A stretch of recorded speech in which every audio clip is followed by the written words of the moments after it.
Hi, I'm Elena. At my mother's deathbed, my brother whispered, "Finally, it's all mine." I recorded every word. 3 hours later, when I played that recording at the family meeting, what happened next shattered everything they thought they knew about our family legacy. Wanna guess who really built the empire they were fighting over? Before we jump back in, tell us where you're tuning in from. And if this story touches you, make sure you're subscribed, because tomorrow, I've saved something extra special for you. The antiseptic smell of Mercy General Hospital's oncology wing had become my second home over the past 6 months. Room 314 held the fragile remains of the woman who had once commanded boardrooms across Manhattan, built a real estate empire from nothing, and raised 2 children who couldn't have been more different. Margaret Elena Castellanos, my mother, my hero, my everything, lay connected to machines that beeped with mechanical precision, marking time until the inevitable. Her once commanding presence had been reduced to shallow breaths and the occasional flutter of eyelids that hadn't opened in 3 days. I hadn't left her side in 72 hours, surviving on hospital vending machine coffee, and the stubborn hope that somehow, miraculously, she might wake up one more time. Just long enough to hear me say I loved her. Just long enough to tell me she was proud of what I'd accomplished, even though I'd never measured up to her golden child. My brother Ricardo hadn't visited once this week, but as the afternoon sun slanted through the hospital blinds, casting long shadows across Mom's still form, I heard his voice echoing down the corridor.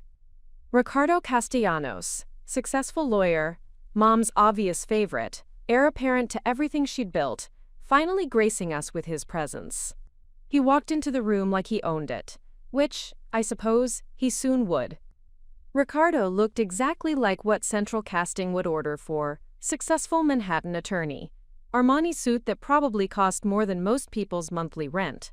Italian leather shoes so polished, they reflected the fluorescent lights, hair styled with the kind of precision that only comes from weekly appointments at exclusive salons.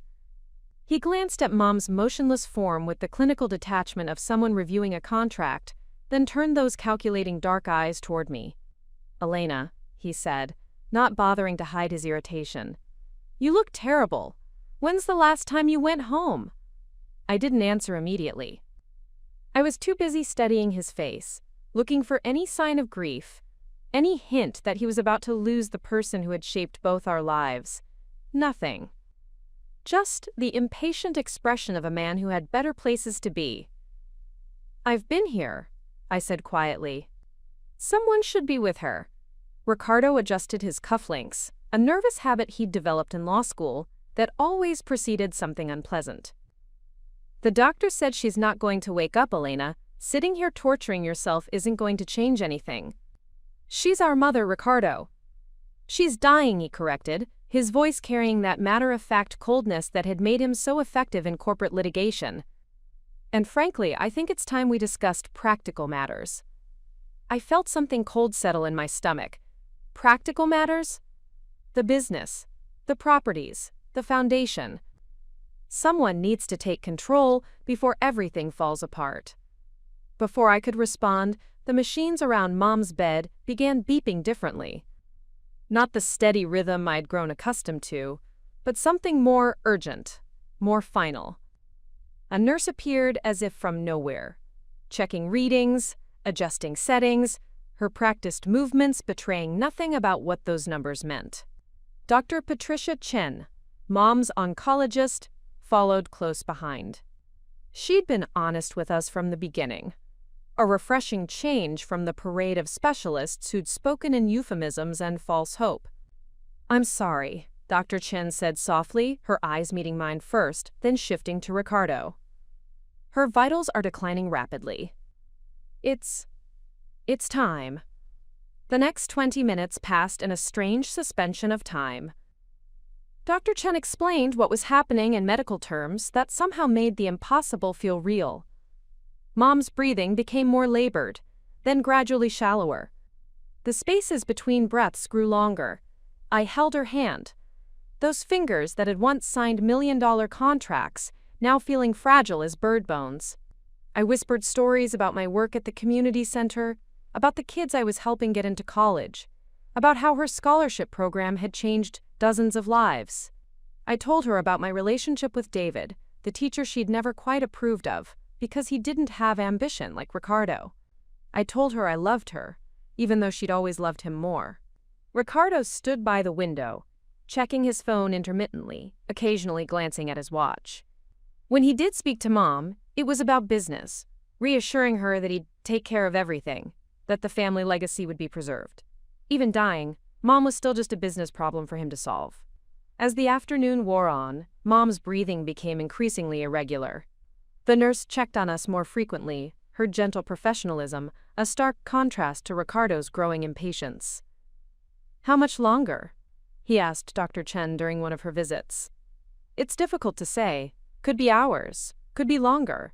Everyone's different." Ricardo glanced at his phone again. "I have a conference call with Singapore at 8. Elena, you'll call me if anything changes?" I stared at him in disbelief. "You're leaving?" "There's nothing I can do here, and I have responsibilities. The Tanaka merger won't wait for our mother to die?" He had the grace to look mildly uncomfortable. "Elena, you're being emotional. One of us needs to think practically about the future. One of us needs to be human." Ricardo's jaw tightened.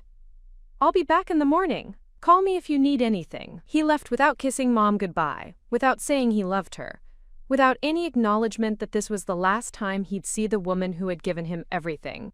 Hours passed. The hospital grew quieter as visiting hours ended and the night shift took over. I dozed fitfully in the uncomfortable chair beside Mom's bed, startling awake every time the rhythm of the machines changed. Around 11 p.m., I heard footsteps in the corridor. Ricardo was back, moving quietly, probably thinking I'd gone home. I kept my eyes closed and my breathing steady as he entered the room. For a few minutes, there was only silence.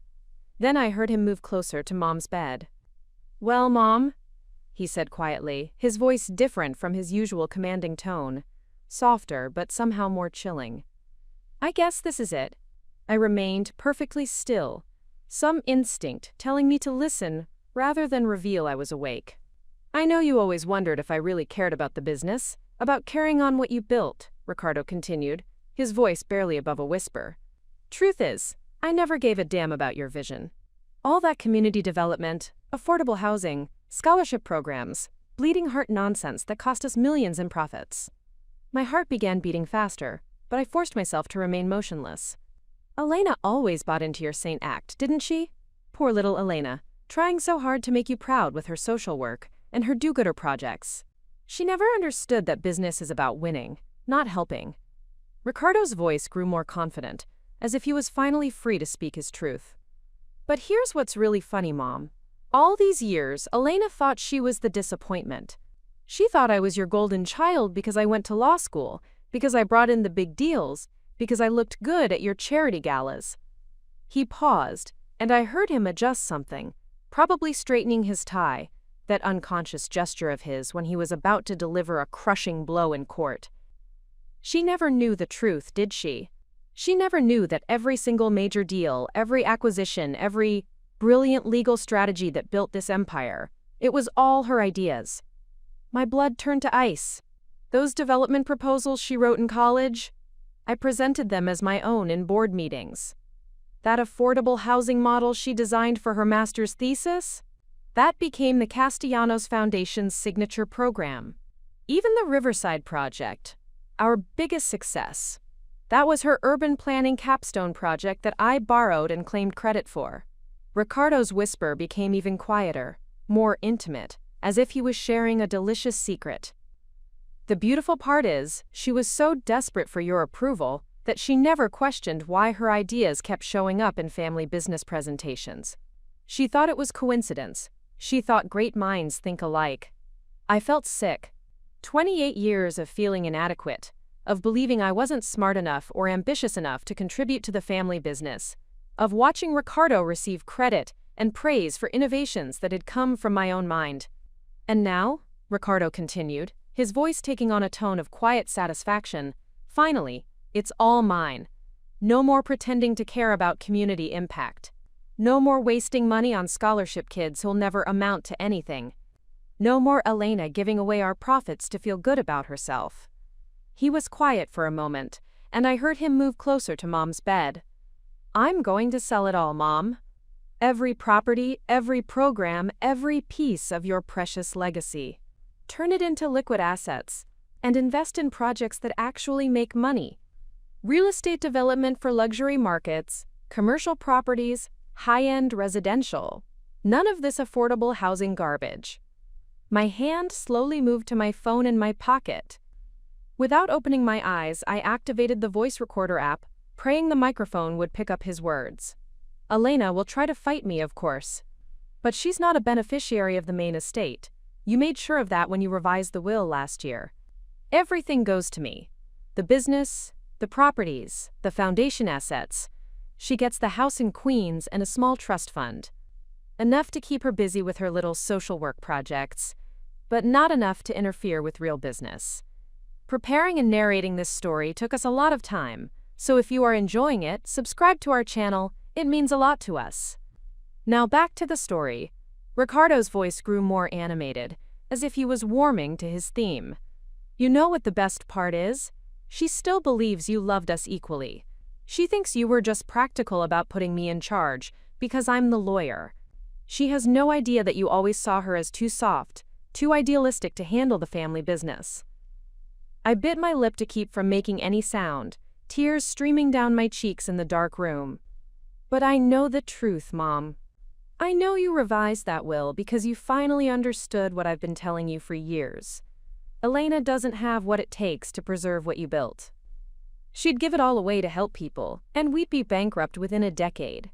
The machines around Mom's bed beeped steadily, the only sound aside from Ricardo's whispered confession. So thank you, Mom. Thank you for finally choosing the son who understands that family legacy isn't about helping people. It's about winning. It's about power. It's about making sure the Castellanos name means something in this city. He paused, and I heard him lean closer to Mom's bed. And thank you for dying before Elena could figure out how much of her life has been a lie. Ricardo stayed for another few minutes, but didn't say anything else significant. Eventually, I heard his footsteps retreating down the corridor. I waited until I was sure he was gone before opening my eyes and checking my phone. The recording was clear, every word preserved. But as I sat there in the darkness, holding proof of my brother's betrayal, I felt something unexpected. Not just anger or hurt, though those emotions were certainly there. What I felt most strongly was a strange sense of liberation. For 28 years, I had carried the burden of believing I wasn't good enough. That my ideas weren't valuable. That my desire to help people was naive and impractical. That I was the disappointment child who couldn't live up to the family legacy. But Ricardo's whispered confession had revealed a different truth entirely. I wasn't the disappointment. I was the architect. Every major success the Castellanos business empire had achieved in the past decade had originated from my mind, my vision, my understanding of how to create value while lifting up communities. Ricardo had built his reputation, his position, his entire identity by stealing my work and presenting it as his own. I looked at Mom's peaceful face, machines still marking her steady decline toward the inevitable. Had she really known? Had she really seen my compassion as weakness rather than strength? Had she really believed that preserving family legacy meant abandoning the very values that had originally motivated her to build something meaningful? Or had Ricardo manipulated her the same way he'd manipulated me? My phone buzzed with a text message from David. How are you holding up? I'm thinking about you. David Chen. Yes, Dr. Chen's younger brother, the high school teacher who made $38,000 a year and loved every minute of it. The man Ricardo dismissed as lacking ambition, the man Mom had never quite approved of, the man who believed that changing one student's life was worth more than any corporate merger. The man who had spent the last 3 years encouraging me to start my own consulting firm, telling me my ideas were brilliant, supporting my dream of creating sustainable community development models that could be replicated across the country. I typed back, "Still here, something incredible just happened. I'll call you later." As I hit send, I realized that the incredible thing wasn't Ricardo's confession. The incredible thing was that I was finally seeing myself clearly. I wasn't the family disappointment. I was the family genius. And tomorrow, I was going to prove it. The rest of the night passed in a strange state of hyper-alert calm. I held Mom's hand and watched her breathing gradually slow, while my mind worked through everything Ricardo had revealed. My college development proposals that he'd presented to the board. I still had all my original drafts, complete with timestamps and professor feedback. My master's thesis on sustainable affordable housing. It was published online through the university's academic repository, clearly establishing my authorship. The Riverside project that had made the family business a nationally recognized leader in community-conscious development. I had my entire capstone presentation saved on 3 different backup drives. I had proof. Not just of Ricardo's plagiarism, but of my own innovation and vision. More importantly, I had something Ricardo didn't expect me to have: a deep understanding of every aspect of the business he was about to inherit. While he'd been focused on the legal and financial structures, I'd been studying the operational reality. I knew which properties were struggling and why. I knew which community partnerships were essential to our success. I knew which foundation programs were most effective and which were vanity projects. I knew how to build what Mom had created, because I'd actually been building it all along. Around 4 a.m., Dr. Chen made another quiet check. Mom's vitals had declined further, but she was stable. "It could still be hours," Dr. Chen said gently. "You should try to get some rest." I nodded, but I wasn't tired. I was energized in a way I hadn't felt in years. I spent the pre-dawn hours making lists on my phone. Not just of evidence, but of strategy. Ricardo thought he was inheriting a static collection of assets that he could liquidate and redeploy. He had no idea that he was actually inheriting a complex ecosystem of relationships, partnerships, and interdependent programs that would collapse the moment he tried to dismantle them. But I understood the ecosystem because I had designed most of it. More importantly, I understood something Ricardo had never grasped. The real value of what Mom had built wasn't in the properties or the financial assets. It was in the model itself, the proof that profitable development and community empowerment could work together. Ricardo could sell off the physical assets, but he couldn't sell the knowledge of how to create what we'd created. That knowledge lived in my head, in my research, in my relationships with community leaders and housing advocates, and urban planners across the country. If Ricardo wanted to destroy Mom's legacy, that was his choice. But I could rebuild it somewhere else, better and stronger, without the baggage of a family business structure that had never truly valued what I brought to the table. As morning light began filtering through the hospital windows, Mom's breathing became increasingly shallow. Dr. Chen appeared more frequently, checking monitors, adjusting settings, her gentle efficiency preparing us for what was coming. I called Ricardo around 7 a.m. "You should come back," I said simply. "Is she?" "Soon." He arrived within an hour, looking slightly disheveled for the first time I could remember. His hair wasn't perfectly styled, his tie was slightly crooked, and there were coffee stains on his shirt cuff. "Any change?" he asked, not quite meeting my eyes. "She's peaceful." We sat in silence for the next 2 hours. Occasionally, one of us would speak to Mom. I told her about the sunrise outside her window. Ricardo mentioned that his merger call had gone well. Normal things, surface things, words to fill the space around what was happening. Around 10:30 a.m., Mom's breathing changed again. Dr. Chen appeared almost immediately, checked her vitals, and nodded to us both. "This is it," she said quietly.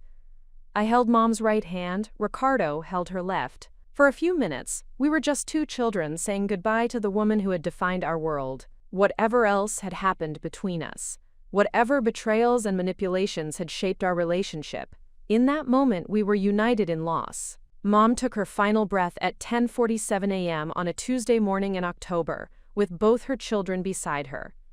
Dr. Chen pronounced her dead at 10:52 a.m. Ricardo and I sat in stunned silence for several minutes after the monitors went quiet. The finality of it was overwhelming. Not just her death, but the end of an era. The conclusion of a story that had begun when a young immigrant woman decided to build something lasting in a city that didn't welcome her. "I need to make some calls," Ricardo said eventually. his lawyer's instincts kicking in. The funeral home, the family attorney, the board of directors. I nodded, still holding Mom's hand even though the warmth was already leaving her fingers. "Elena," Ricardo said, his voice gentler than it had been in years. "I know we haven't always seen eye to eye, but I want you to know that I'll take care of everything. The business, the foundation, all of it. Mom's legacy will be preserved." I looked at him then, really looked at him.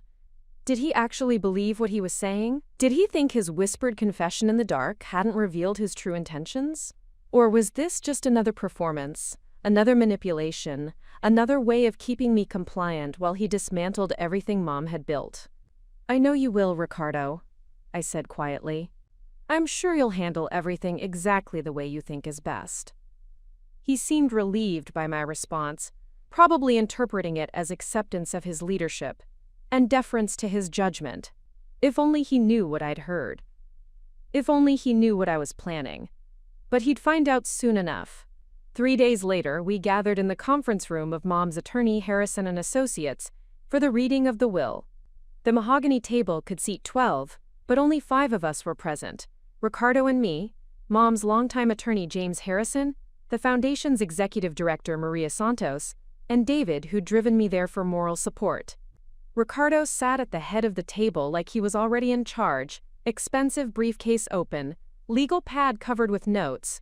He'd spent the past 3 days handling arrangements, funeral planning, media statements, meetings with key business partners, playing the role of grieving son while simultaneously positioning himself as the natural successor. I sat quietly, my own small purse containing only my phone and a portable speaker I'd purchased that morning. James Harrison was a gentle man in his 70s who'd been Mom's attorney for over 20 years. He'd guided her through every major business decision, helped structure the foundation, and apparently helped her revise her will multiple times as the business grew and evolved. "Before we begin," Harrison said, adjusting his reading glasses, "I want to express my condolences to both Elena and Ricardo. Your mother was an extraordinary woman who built something truly meaningful. She was very specific about her wishes for how her legacy should continue." He opened a thick folder containing multiple documents. Margaret's will is straightforward in some respects, and quite complex in others. The bulk of her estate, including controlling interest in Castellanos development, all real property holdings, and management authority over the Castellanos Foundation, goes to Ricardo as the family member with legal and business training. Ricardo nodded solemnly, as if this was both expected and appropriate.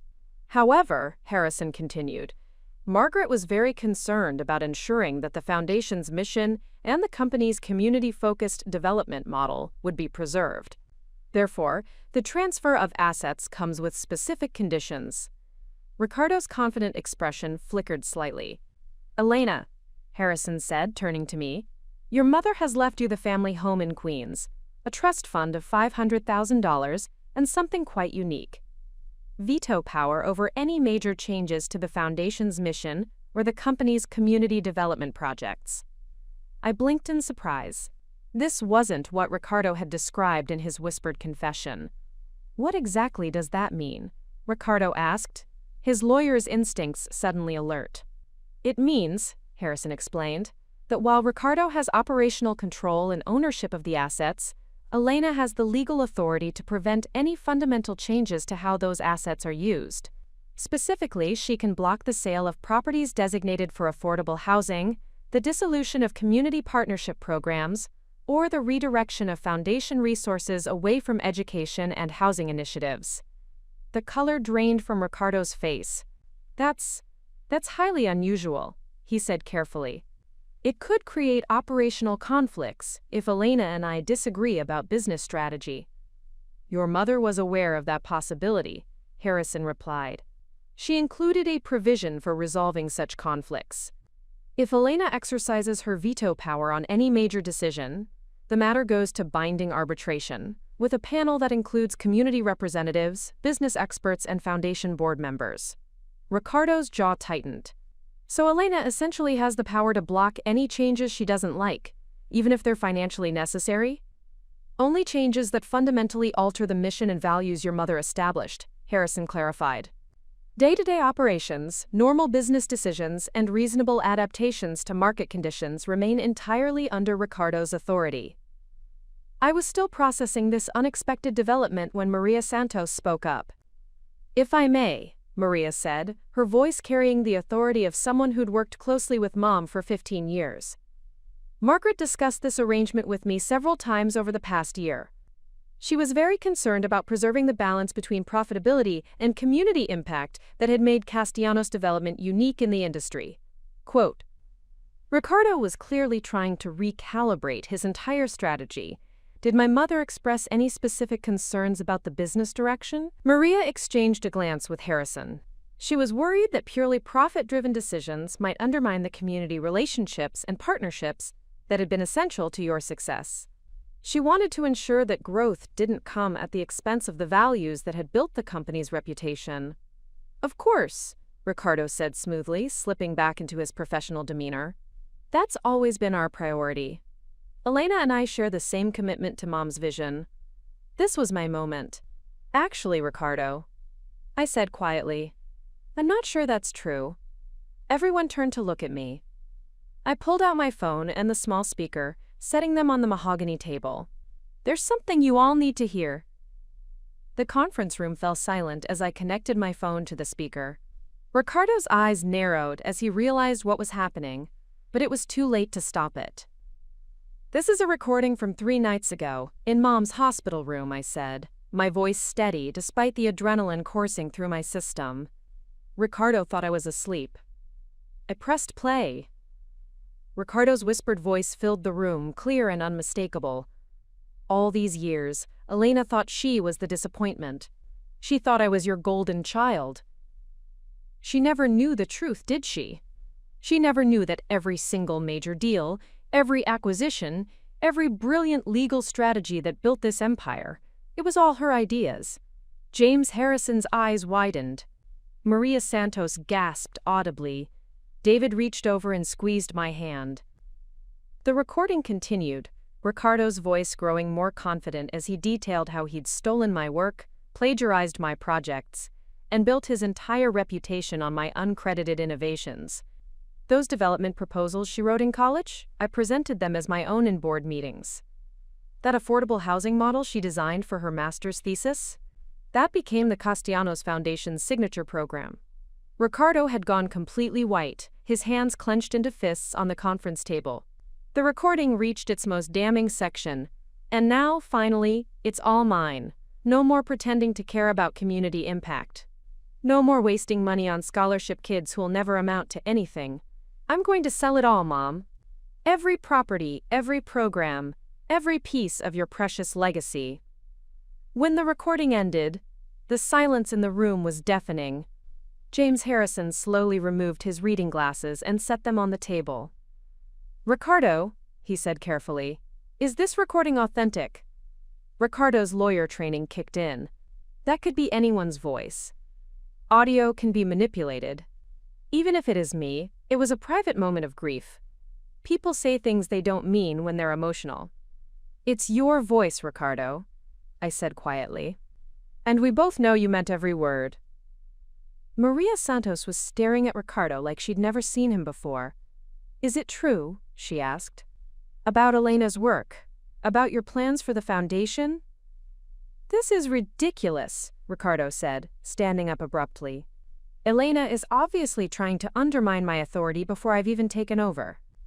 This is exactly the kind of family drama Mom was trying to prevent.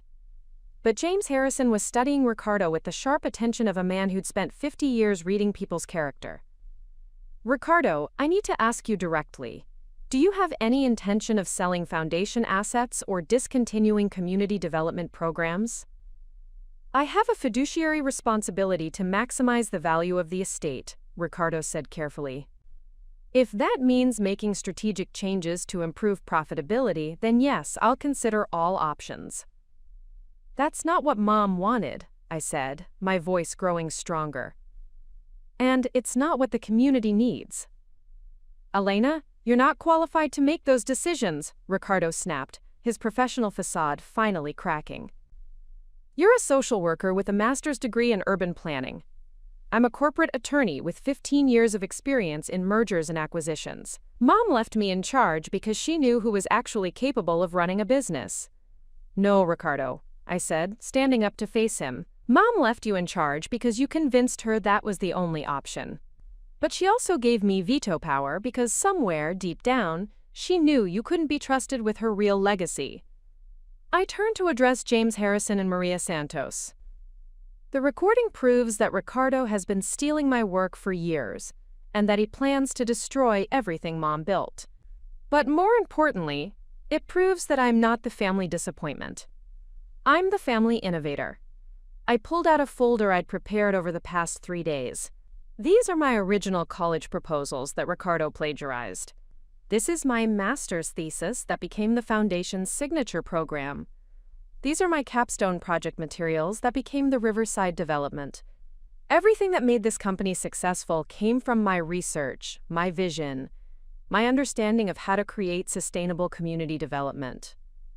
I set the documents on the table where everyone could see them. Ricardo has legal ownership of Mom's assets, but I have something more important. I have the knowledge and relationships to actually continue her work. And thanks to Mom's wisdom in giving me veto power, I can prevent him from destroying what we built together. The room was electric with tension. Ricardo looked like he was calculating legal strategies. Maria Santos was examining my documents with growing amazement. James Harrison was taking notes, probably already thinking about the legal implications of what he'd heard. But I wasn't done.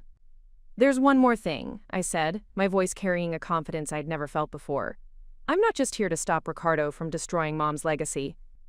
I'm here to announce that I'm going to build something better. I took a deep breath, feeling the weight of 28 years of self-doubt lifting from my shoulders. Tomorrow morning, I'm filing papers to establish the Elena Castellanos Institute for Community Development. I'm using my inheritance to seed the organization, and I already have commitments from 3 major foundations who've been following my work through the community center. Maria Santos leaned forward, intrigued. What kind of institute? A research and consulting organization that develops replicable models for profitable community development. We'll work with cities, developers, and community organizations to create housing and business projects that generate real returns while improving neighborhoods instead of displacing residents. I turned to look directly at Ricardo. Everything you're planning to sell, Ricardo, I'm going to rebuild somewhere else. Better, more efficient, more sustainable.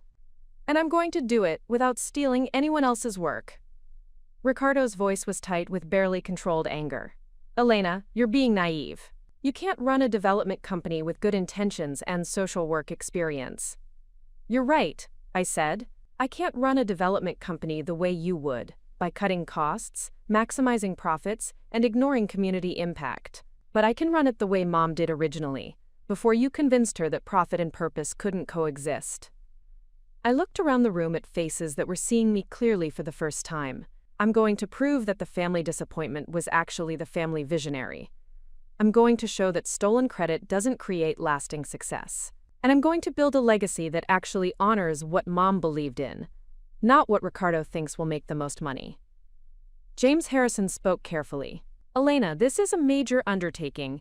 Do you have the business experience to manage an organization of that scope? I smiled, feeling a surge of confidence that had been building for 3 days. Mr. Harrison, I've been managing the strategic vision of this organization for a decade without credit or compensation. Now I'm going to do it with my name on the work and my values guiding the decisions. I gathered my documents and put them back in my folder. Ricardo can have Mom's assets. But he can't have her vision, because that was never his to begin with. That was mine, and tomorrow I'm taking it back. The silence that followed was different from the shocked quiet after the recording. This was the silence of people reassessing everything they thought they knew. Finally, Maria Santos spoke. Elena, she said slowly, I'd like to know more about your institute. The foundation has been looking for innovative partners who understand both development and community impact. I'd be happy to discuss it, I replied. But first, we need to make sure Ricardo understands the consequences of trying to dismantle what we've built.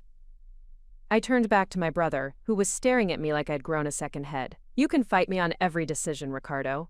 You can try to find legal workarounds for my veto power. You can spend years in arbitration trying to prove that selling off affordable housing properties is somehow consistent with Mom's mission. I paused, letting that sink in. Or you can accept that the most profitable path forward is keeping the company exactly as it is, while I build something new that doesn't compete with your existing operations. Ricardo's jaw worked silently for several moments. Finally, he found his voice. This isn't over, Elena. No, I agreed. It's just beginning. But for the first time in our lives, it's beginning with the truth. Quote, as I walked out of that conference room, with David's proud smile and Maria Santos's business card in my pocket, I realized that the most motivational thing that had happened wasn't exposing Ricardo's betrayal. It was discovering that I had never been the family disappointment. I had always been the family genius. I just needed to stop letting other people define my worth. The phone started ringing at 6:47 a.m., 3 hours after I'd finally fallen asleep in David's Brooklyn apartment. I'd left my phone on silent, but the vibration against the nightstand was persistent enough to wake me from dreams filled with hospital machines and whispered confessions. 43 missed calls, 67 text messages, 12 voicemails. The truth had a way of spreading faster than wildfire in the interconnected world of Manhattan real estate and nonprofit organizations. Word of yesterday's recording had already reached the foundation board members, key business partners, and apparently half the urban planning community on the East Coast. Elena, it's Patricia Martinez from Urban Development Weekly. I'd love to get your comments on the allegations about intellectual property theft at Castellanos Development. Elena, this is Dr. Jennifer Walsh from Stanford's Urban Planning Department. I've been following the story about your thesis work. Could we schedule a call? Ms. Castellanos, this is Rebecca Chen from the New York Times Business Desk. We're investigating claims about plagiarism in the real estate development industry. David appeared in the doorway with 2 cups of coffee, his teacher's intuition reading my overwhelmed expression perfectly. The cavalry has arrived, hasn't it? I showed him the phone screen. Apparently, exposing family secrets isn't a private affair when your family business is this visible. How do you feel about that? It was such a David question, not asking what I was going to do or how I was going to handle the media attention, but simply checking in on my emotional state. After 28 years of being asked about my plans, my strategies, my practical next steps, having someone care about my feelings felt revolutionary. Terrified, I said honestly, and exhilarated, and completely unprepared for any of this. David sat on the edge of the bed, his warm brown eyes serious. Elena, you know you don't owe anyone an explanation, right? You can ignore all of this, focus on building your institute quietly, and let the story die down. I considered that option while scrolling through messages from reporters, academics, and business contacts I'd met through foundation events over the years. The safe choice would be to retreat, to let Ricardo deal with the public relations nightmare while I focused on my own projects. But as I read through the messages, I realized something important. This wasn't just about my family anymore. Dr. Sandra Rodriguez from Columbia's School of Social Work had texted, Elena, your story is bigger than you realize. How many other women in development have had their work stolen? We need to talk. Maria Gonzalez from the National Community Development Association had left a voicemail. Elena, I've been watching your uncredited work for years. If you're ready to step into the spotlight, we have resources to help. James Kim from the Asian Real Estate Association had sent an email. The model you developed for inclusive development has influenced policy in 6 cities. People need to know who really created it. This wasn't just about Ricardo stealing my academic work or Mom leaving me out of the family business. This was about a pattern of invisible contributions, uncredited innovations, and stolen intellectual property that extended far beyond our family drama. I was being handed a platform to address something systemic, something that affected countless people whose brilliant ideas had been appropriated by people with more power, better connections, or simply more willingness to take credit for others' work. David, I said slowly, what if this isn't about our family? What if this is about changing how credit and recognition work in entire industries? He smiled, the kind of proud expression usually reserved for students who'd just made a breakthrough connection. Then you're going to need more than coffee and a Brooklyn apartment to handle what comes next. By 10 a.m., David's modest 2-bedroom apartment had been transformed into an impromptu campaign headquarters. Maria Santos had arrived with legal documents and foundation files. Dr. Jennifer Walsh had driven down from Hartford with boxes of my original academic work. Patricia Martinez from Urban Development Weekly was on speakerphone, fact-checking details for an article that would run the next morning. But the most surprising addition to our team was someone I'd never expected to ally with, James Harrison, Mom's attorney. "Elena," Harrison said, settling his 70-year-old frame into David's kitchen chair, "I need to be completely transparent with you.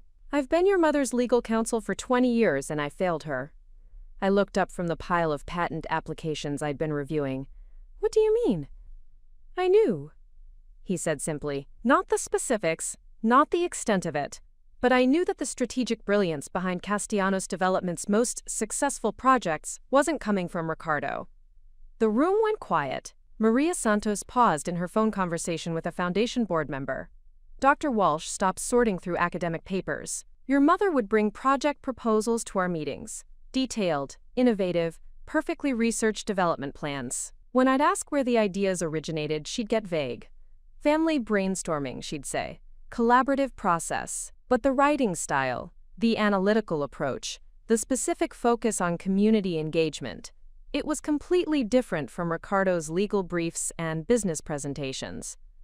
Harrison removed his glasses and cleaned them slowly, a gesture that seemed to buy him time to organize difficult thoughts. "I should have asked harder questions.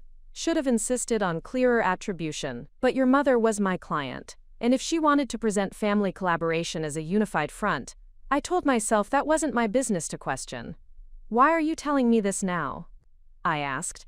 "Because yesterday's recording proved that my suspicions were correct, and my silence enabled a massive injustice. More importantly, because I have information that could be crucial for your next steps." Harrison opened his briefcase and pulled out a thick folder marked Confidential, M. Castellanos Estate Planning. "Elena, your mother revised her will 7 times over the past 5 years. Each revision gave you progressively more protection and authority over the Foundation's mission. I don't think that was coincidence." He spread several documents across David's kitchen table. "Look at the progression. Initially, Ricardo was sole beneficiary with complete control. But starting 3 years ago, right around the time your community development model started receiving national attention, your mother began adding conditions and safeguards." I studied the timeline Harrison had created. The pattern was clear. As my uncredited work gained more recognition, Mom's will included more protections for the Foundation's community-focused mission. "She knew," I said quietly. "Maybe not the full extent of Ricardo's plagiarism, but she knew something wasn't right." "I believe she was trying to correct an injustice without directly confronting Ricardo," Harrison said. "Your mother was a strategic thinker. She may have realized that giving you veto power was the only way to ensure her true vision would survive." Maria Santos ended her phone call and joined our conversation. "Elena, there's something else you need to know. The Foundation Board met in emergency session this morning. They want to offer you the position of executive director." I blinked in surprise. "But you're the executive director." "I'm stepping down," Maria said with a smile. "I've been running the foundation for 15 years, but I've been implementing your ideas for the last 10. It's time for the real visionary to take charge." The offer was overwhelming. Executive director of the Castellanos Foundation would mean overseeing a $30 million endowment, managing programs in 12 cities, and directing a staff of 47 people. It would also mean working directly under Ricardo's authority as the Foundation's owner. "Maria, I appreciate the offer, but I can't work for Ricardo. Not after what he's done." "Actually," Harrison interjected, "you might not be working for Ricardo much longer." He pulled out another document, this one marked with the logo of the New York State Attorney General's office. "I received a call this morning from the AG's Business Fraud Division. Your recording has triggered an investigation into intellectual property theft within family businesses. If they find evidence of systematic plagiarism for commercial gain, Ricardo could face serious legal consequences." Dr. Walsh looked up from her papers. "Elena, I've been reviewing your academic timeline against Castellanos Development's project announcements. The correlation is undeniable. Your thesis was submitted in May 2019. Ricardo presented your affordable housing model to the board in July 2019, claiming it was his innovation. She held up two documents side by side, my original thesis and Ricardo's board presentation. It's not just similar ideas, Elena. He copied entire sections verbatim, just changing the formatting and removing the academic citations. The evidence was damning, but it also raised a crucial question. What did I actually want to achieve? I could destroy Ricardo professionally, expose him as a fraud, and probably take control of the family business through legal action. But that would mean years of litigation, family warfare, and turning Mom's legacy into a public scandal. Or I could use this moment of revelation and attention to build something entirely new, something that addressed the systemic problems Ricardo's behavior represented. What if we're thinking about this wrong? I said slowly. What if the goal isn't to punish Ricardo or take over the family business? What if the goal is to prove that stolen credit can't compete with authentic innovation? Over the next 6 hours, David's apartment became the birthplace of something unprecedented in the community development world. Using my dining room table as our conference space, we designed an organization that would revolutionize how affordable housing and community empowerment projects were conceived, funded, and implemented. The Elena Castellanos Institute for Community Development would operate on 3 principles that directly challenged the traditional real estate development model. Dr. Walsh connected us with 3 Stanford MBA students who specialized in social entrepreneurship. Within hours, they'd created detailed financial projections showing that community-centered development actually generated higher returns over 10-year periods than traditional profit maximization models. The data is clear, explained Sarah Kim, one of the MBA students joining us via video call. Properties in neighborhoods with strong community engagement and local ownership have 23% higher property value growth and 67% lower vacancy rates than comparable properties in gentrified areas. Maria Santos was already reaching out to her network of foundation contacts. Elena, I have preliminary commitments for $2 million in seed funding from organizations who've been waiting for someone to create exactly what you're describing. But the most encouraging development came from an unexpected source. The community members whose lives had been impacted by the projects I'd designed but never received credit for. Dr. Martinez from Urban Development Weekly had tracked down residents of the Riverside housing development, the project based on my capstone research that had become Ricardo's signature achievement. Elena, she said, reading from her notes, I spoke with Teresa Huang, president of the Riverside Residents Association. She told me something interesting. She said the residents always knew there was someone behind the design who actually understood their needs, but they were never allowed to meet that person. All their interactions were with Ricardo or his development team. She continued reading. Teresa said, whoever designed this project understood how families actually live. They knew we needed accessible laundry facilities, safe play areas visible from kitchen windows, and common spaces where teenagers could hang out without disturbing elderly residents. This wasn't designed by someone looking at spreadsheets. It was designed by someone who understood community. That feedback hit me harder than any professional recognition could have. For 5 years, I'd wondered if my ideas were actually making a difference, or if I was just an idealistic academic with impractical theories. Learning that real families were living better lives because of work I'd done, even uncredited work, was more motivating than any career advancement. David, I said, looking at the man who'd been quietly supporting our planning all day, I need to ask you something important. Anything. The Institute is going to require enormous time and energy. I'll be traveling, working crazy hours, probably earning very little money in the early years. Are you prepared for that kind of uncertainty? David's response was immediate and certain. Elena, I've been watching you dim your own light for the entire time I've known you. Yesterday, you finally let yourself shine. I'm not about to let anything dim that light again. By late afternoon, it became clear that we couldn't simply ignore the media attention. Patricia Martinez's article would run in the morning, but 3 other journalists were already working on follow-up stories.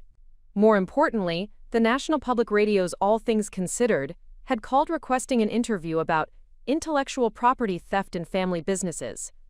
Dr. Walsh, who had experience with academic media relations, helped me understand the opportunity. Elena, you have a choice here. You can let other people tell your story, or you can tell it yourself. But if you decide to speak publicly, you need to be clear about your message. We spent 2 hours crafting talking points that focused on systemic issues rather than personal grievances. The key was presenting myself not as a victim seeking revenge, but as an innovator, ready to prove that authentic community development could succeed on its own merits.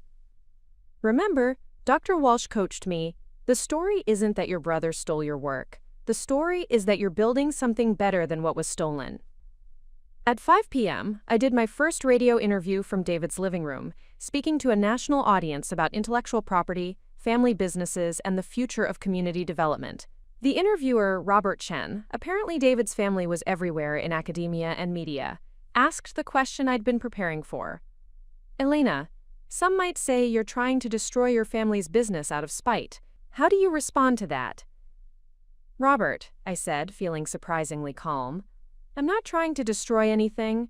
I'm trying to build something. For the past decade, I've been developing community-centered models that prove profitable development and community empowerment can work together. Now I finally have the opportunity to implement those models under my own name, with full transparency about who created them. But surely there's some anger about what your brother did? Of course there's anger. But anger isn't a business strategy. Building something better than what was stolen from you, that's a business strategy. The interview lasted 12 minutes and reached an estimated 2.3 million listeners. By the time it ended, the Institute's newly created email address had received over 400 messages from community organizers, urban planners, and residents of affordable housing developments across the country. At 6:30 p.m., while we were reviewing funding proposals that had started arriving via email, my phone rang. Ricardo's name appeared on the screen, and I almost ignored it. But something told me this conversation was important. Not for reconciliation, but for clarity. Elena, Ricardo's voice was tight with controlled anger. We need to talk. I'm listening. You've destroyed everything, he said without preamble. The board is questioning my authority, the media is portraying me as a fraud, and the AG's office is launching an investigation that could shut down the entire company. Ricardo, I never wanted to destroy anything. I just wanted recognition for my own work. Recognition? His voice rose. Elena, you've turned our family business into a public scandal. Do you have any idea what this is doing to Mom's reputation? To our employees. To the families who depend on foundation programs. It was a calculated argument, designed to make me feel guilty for consequences I hadn't intended. But it also revealed something important about Ricardo's mindset. Even now, facing overwhelming evidence of his plagiarism, he couldn't acknowledge what he'd done wrong. He could only focus on the inconvenience of being caught. Ricardo, I said carefully, the foundation programs will continue. The employees will keep their jobs.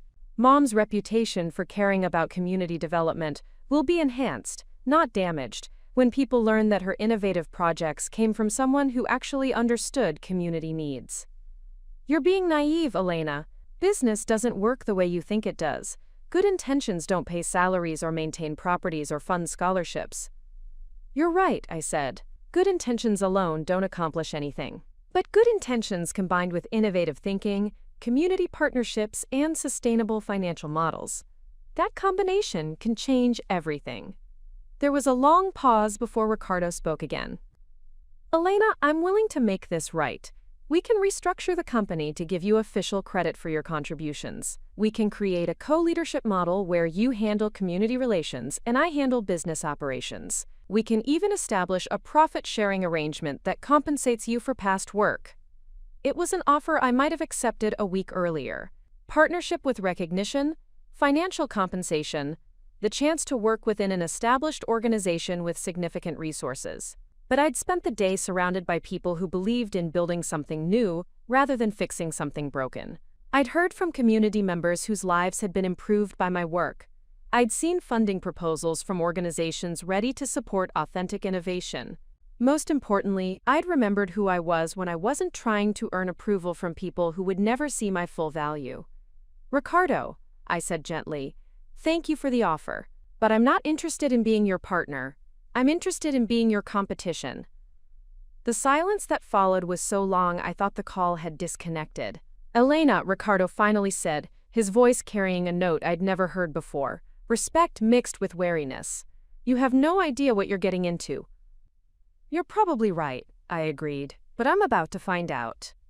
At 11 p.m., we gathered around David's small television to watch the evening news coverage of what reporters were calling the Castellanos family development scandal.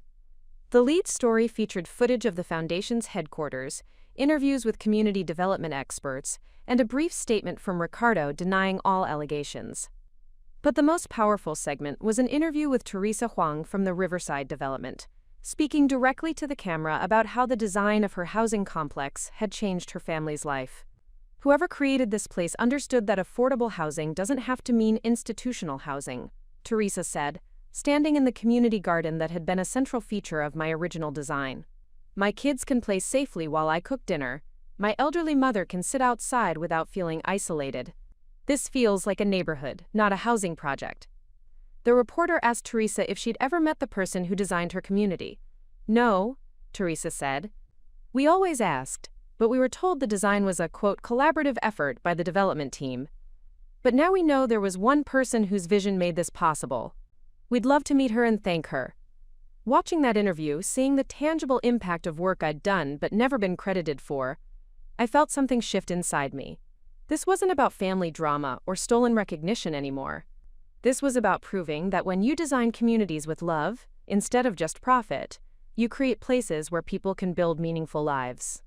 "Elena," Maria Santos said quietly, "are you ready for what comes next?" I looked around David's living room at the faces of people who believed in what we were building.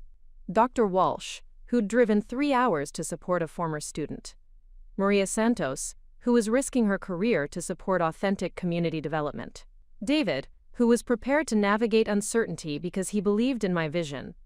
"No," I said honestly, "I'm not ready. I have no idea how to run a major organization, or handle media attention, or compete with an established family business." I paused, feeling the weight of the moment. "But I'm ready to learn. I'm ready to work harder than I've ever worked. And I'm ready to prove that stolen credit can't compete with authentic innovation." Outside David's window, Manhattan glittered with the lights of millions of people working, dreaming, building their own versions of success. Tomorrow, I would officially launch the Elena Castellanos Institute for Community Development. I would begin the work of proving that my ideas could succeed when implemented with integrity, transparency, and genuine community partnership. But tonight, for the first time in my life, I fell asleep knowing exactly who I was. Not the family disappointment, not the overlooked sister, not the idealistic academic with impractical dreams. I was Elena Castellanos, community development innovator, and I was ready to build an empire based on truth instead of theft. The alarm clock read 4:47 a.m. when I woke up in David's apartment, but I'd been lying awake for the past hour listening to my phone buzz with notifications. The East Coast was waking up to Patricia Martinez's front-page article in Urban Development Weekly, "The Hidden Architect: How One Woman's Stolen Ideas Built a Manhattan Real Estate Empire." The article was devastating in its precision. Martinez had spent 18 hours fact-checking every claim, cross-referencing my academic work with Ricardo's business presentations, interviewing professors who remembered my original research, and speaking with community leaders who'd experienced the projects firsthand. But what made the article truly powerful wasn't the evidence of plagiarism. It was the vision it painted of what community development could become when guided by authentic innovation rather than stolen credit. Elena Castellanos didn't just create affordable housing models, Martinez had written. She created a blueprint for development that strengthens communities instead of displacing them, generates sustainable profits instead of extracting maximum value, and treats residents as partners instead of beneficiaries. The question now is whether she can prove her approach works on a larger scale. David emerged from the kitchen with coffee and the kind of gentle smile that had convinced me to trust him 3 years ago. "Ready to change the world before breakfast?" "Actually," I said, checking my phone's calendar, "I have exactly 4 hours before my first potential investor meeting, 6 hours before my NPR interview, and 8 hours before the community forum in Queens. So yes, I need to change the world before breakfast." He laughed, but there was pride in his eyes. "Elena, do you realize what you've accomplished in the past 48 hours? You've gone from hidden contributor to industry thought leader. That's not luck. That's what happens when authentic brilliance finally gets the platform it deserves. I was still processing the surreal nature of my situation when my phone rang. The caller ID showed a number I didn't recognize, but something told me to answer. Elena Castellanos speaking. Ms. Castellanos, this is Dr. Amara Okafor from the Ford Foundation's Building Futures Initiative. I'm calling from Lagos, Nigeria, but I'll be in New York this afternoon. I've been following your work for 3 years through academic publications, and after reading this morning's article, I believe we need to meet immediately. Dr. Okafor's call was the first of 7 I received that morning from international development organizations, urban planning institutes, and social impact investors across 4 continents. Word of the Elena Castellanos Institute was spreading through networks I didn't even know existed. By 8 a.m., David's apartment had once again been transformed into crisis management headquarters. But this time, the crisis was success happening too fast to manage properly. Dr. Jennifer Walsh had returned with 2 graduate students and a detailed business plan template. Maria Santos was fielding calls from Foundation board members who wanted to understand how they could support the Institute without conflicting with their existing relationship with Castellanos Development. James Harrison was reviewing incorporation documents and intellectual property protections. But the most significant development was a video call from someone I'd never expected to hear from. Dr. Patricia Chen, the oncologist who'd cared for Mom during her final months. Elena, Dr. Chen said, her kind face filling David's laptop screen, I hope you don't mind me reaching out. I'm calling as David's sister-in-law, but also as someone who witnessed your mother's final weeks. I leaned forward, suddenly focused entirely on her words. Your mother talked about you constantly during her treatments. Not about Ricardo's business success or legal career, but about your academic work, your community projects, your vision for how development could serve people instead of just profit. Dr. Chen paused, as if organizing difficult thoughts. Elena, I think your mother knew more than she let on. She would ask me detailed questions about community health outcomes in affordable housing developments. She wanted to understand which design elements actually improved residents' well-being. Those weren't casual conversations. She was trying to learn about something very specific. The revelation hit me like cold water. She was trying to understand my work. More than that, Dr. Chen said. I think she was trying to figure out how to ensure your vision would survive, even if she couldn't directly acknowledge your contributions while she was alive. Dr. Chen's words reframed everything I thought I understood about Mom's final year. The will revisions, the veto power, the protection of the Foundation's mission. Maybe those weren't just legal safeguards. Maybe they were a mother's attempt to ensure her daughter's brilliance wouldn't be buried with her. Elena, Dr. Chen continued, your mother made me promise something during our last conversation. She said if anything ever happened to bring your work into the light, I should tell you that she always knew you were the real architect of everything meaningful the family business accomplished.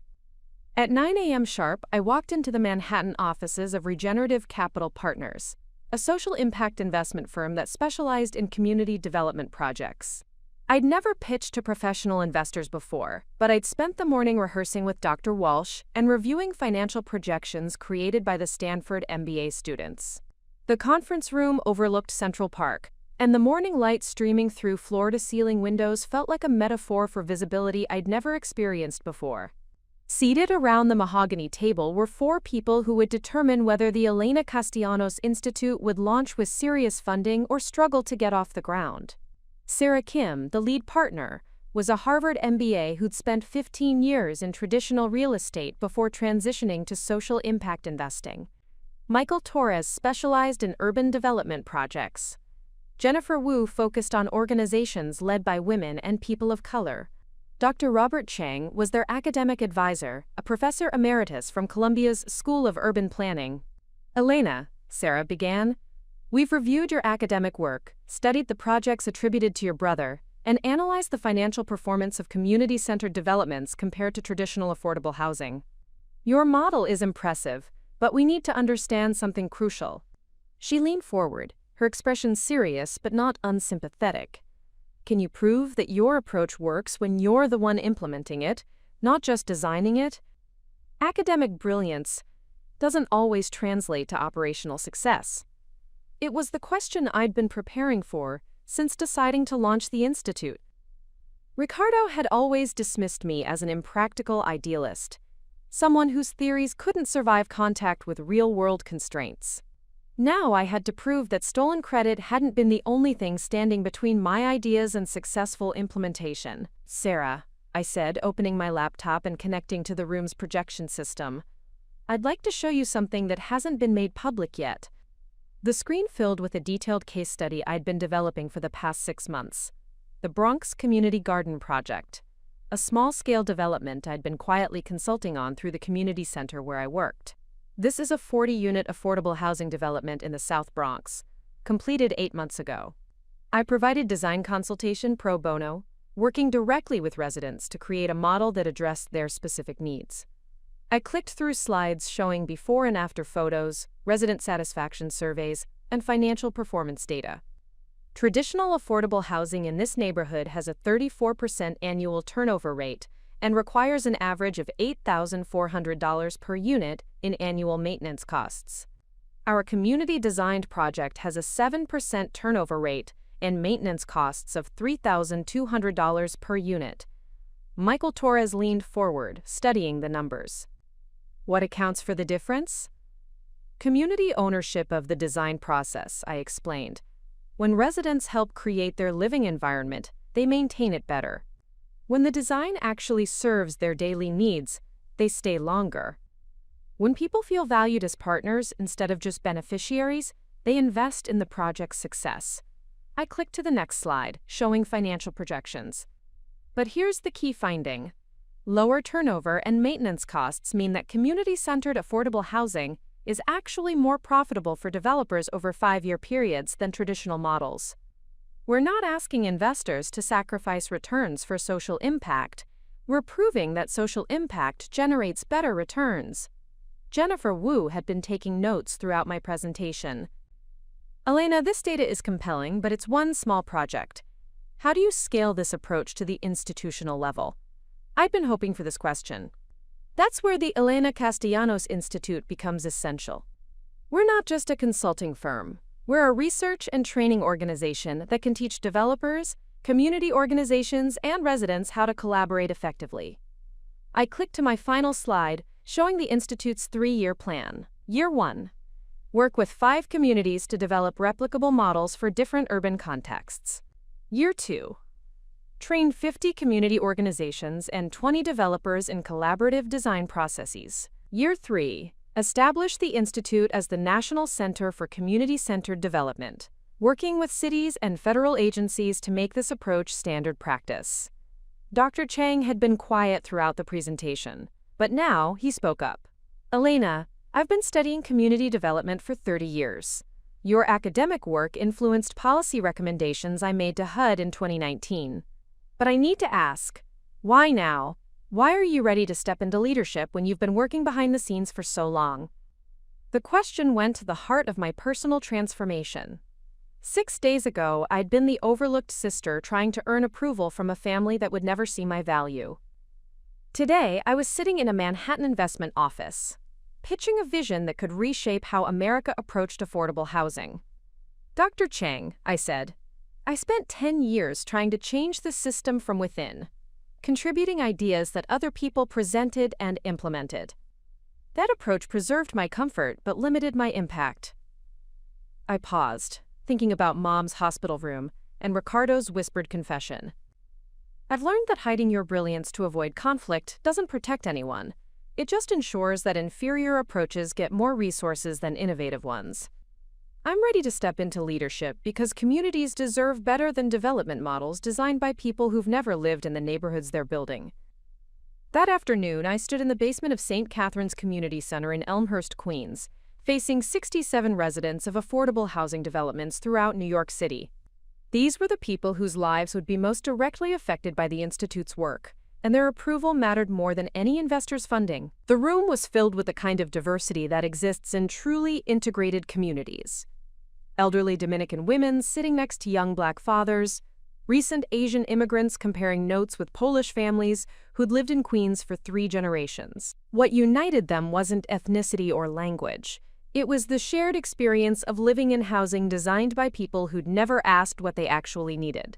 Teresa Huang from the Riverside Development had helped organize the forum, and she introduced me with words that carried more weight than any professional credential. 3 years ago, my family moved into an apartment that changed our lives. Not because it was luxurious, but because someone had designed it like they understood how families actually live. Today we're going to meet the person whose vision made that possible.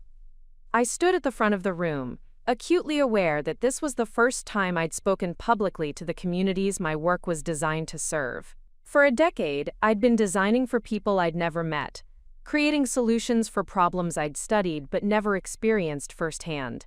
My name is Elena Castellanos, I began, and I need to start with an apology. For 10 years, I've been creating affordable housing models without ever asking the people who would live in them what they actually needed. A murmur went through the room. This wasn't how community forums with developers usually began. I created designs based on research, surveys, and academic theories about how communities function. Some of those designs worked well, like the Riverside Development. Others probably created as many problems as they solved. I looked around the room at faces that reflected skepticism, curiosity, and the cautious hope of people who'd been disappointed by promises before. The Elena Castellanos Institute exists to change that process completely. We're not going to design housing for communities. We're going to design housing with communities. Every project will begin with residents as full partners in the planning process. An elderly man in the back row raised his hand. Ms. Castellanos, we've heard promises like this before. Developers come to community meetings, ask us what we want, then build whatever they were planning anyway. Why should we believe you're different? It was a fair question that deserved an honest answer. Mr. Rodriguez. Carlos Rodriguez. Mr. Rodriguez, you shouldn't believe me based on promises. You should judge me based on actions. That's why the Institute's first project will be completely transparent. Every design decision, every budget choice, every compromise will be documented and shared publicly. I clicked to a slide showing the Institute's proposed community partnership model. More importantly, community partners won't just be consulted, they'll be co-owners. 20% of every project's long-term profits will go directly to a community trust managed by residents themselves. A young woman near the front raised her hand. What happens when your profit-sharing model conflicts with what investors want? That's where the Institute's funding structure becomes important, I explained. We're only working with investors who understand that community ownership increases long-term profitability.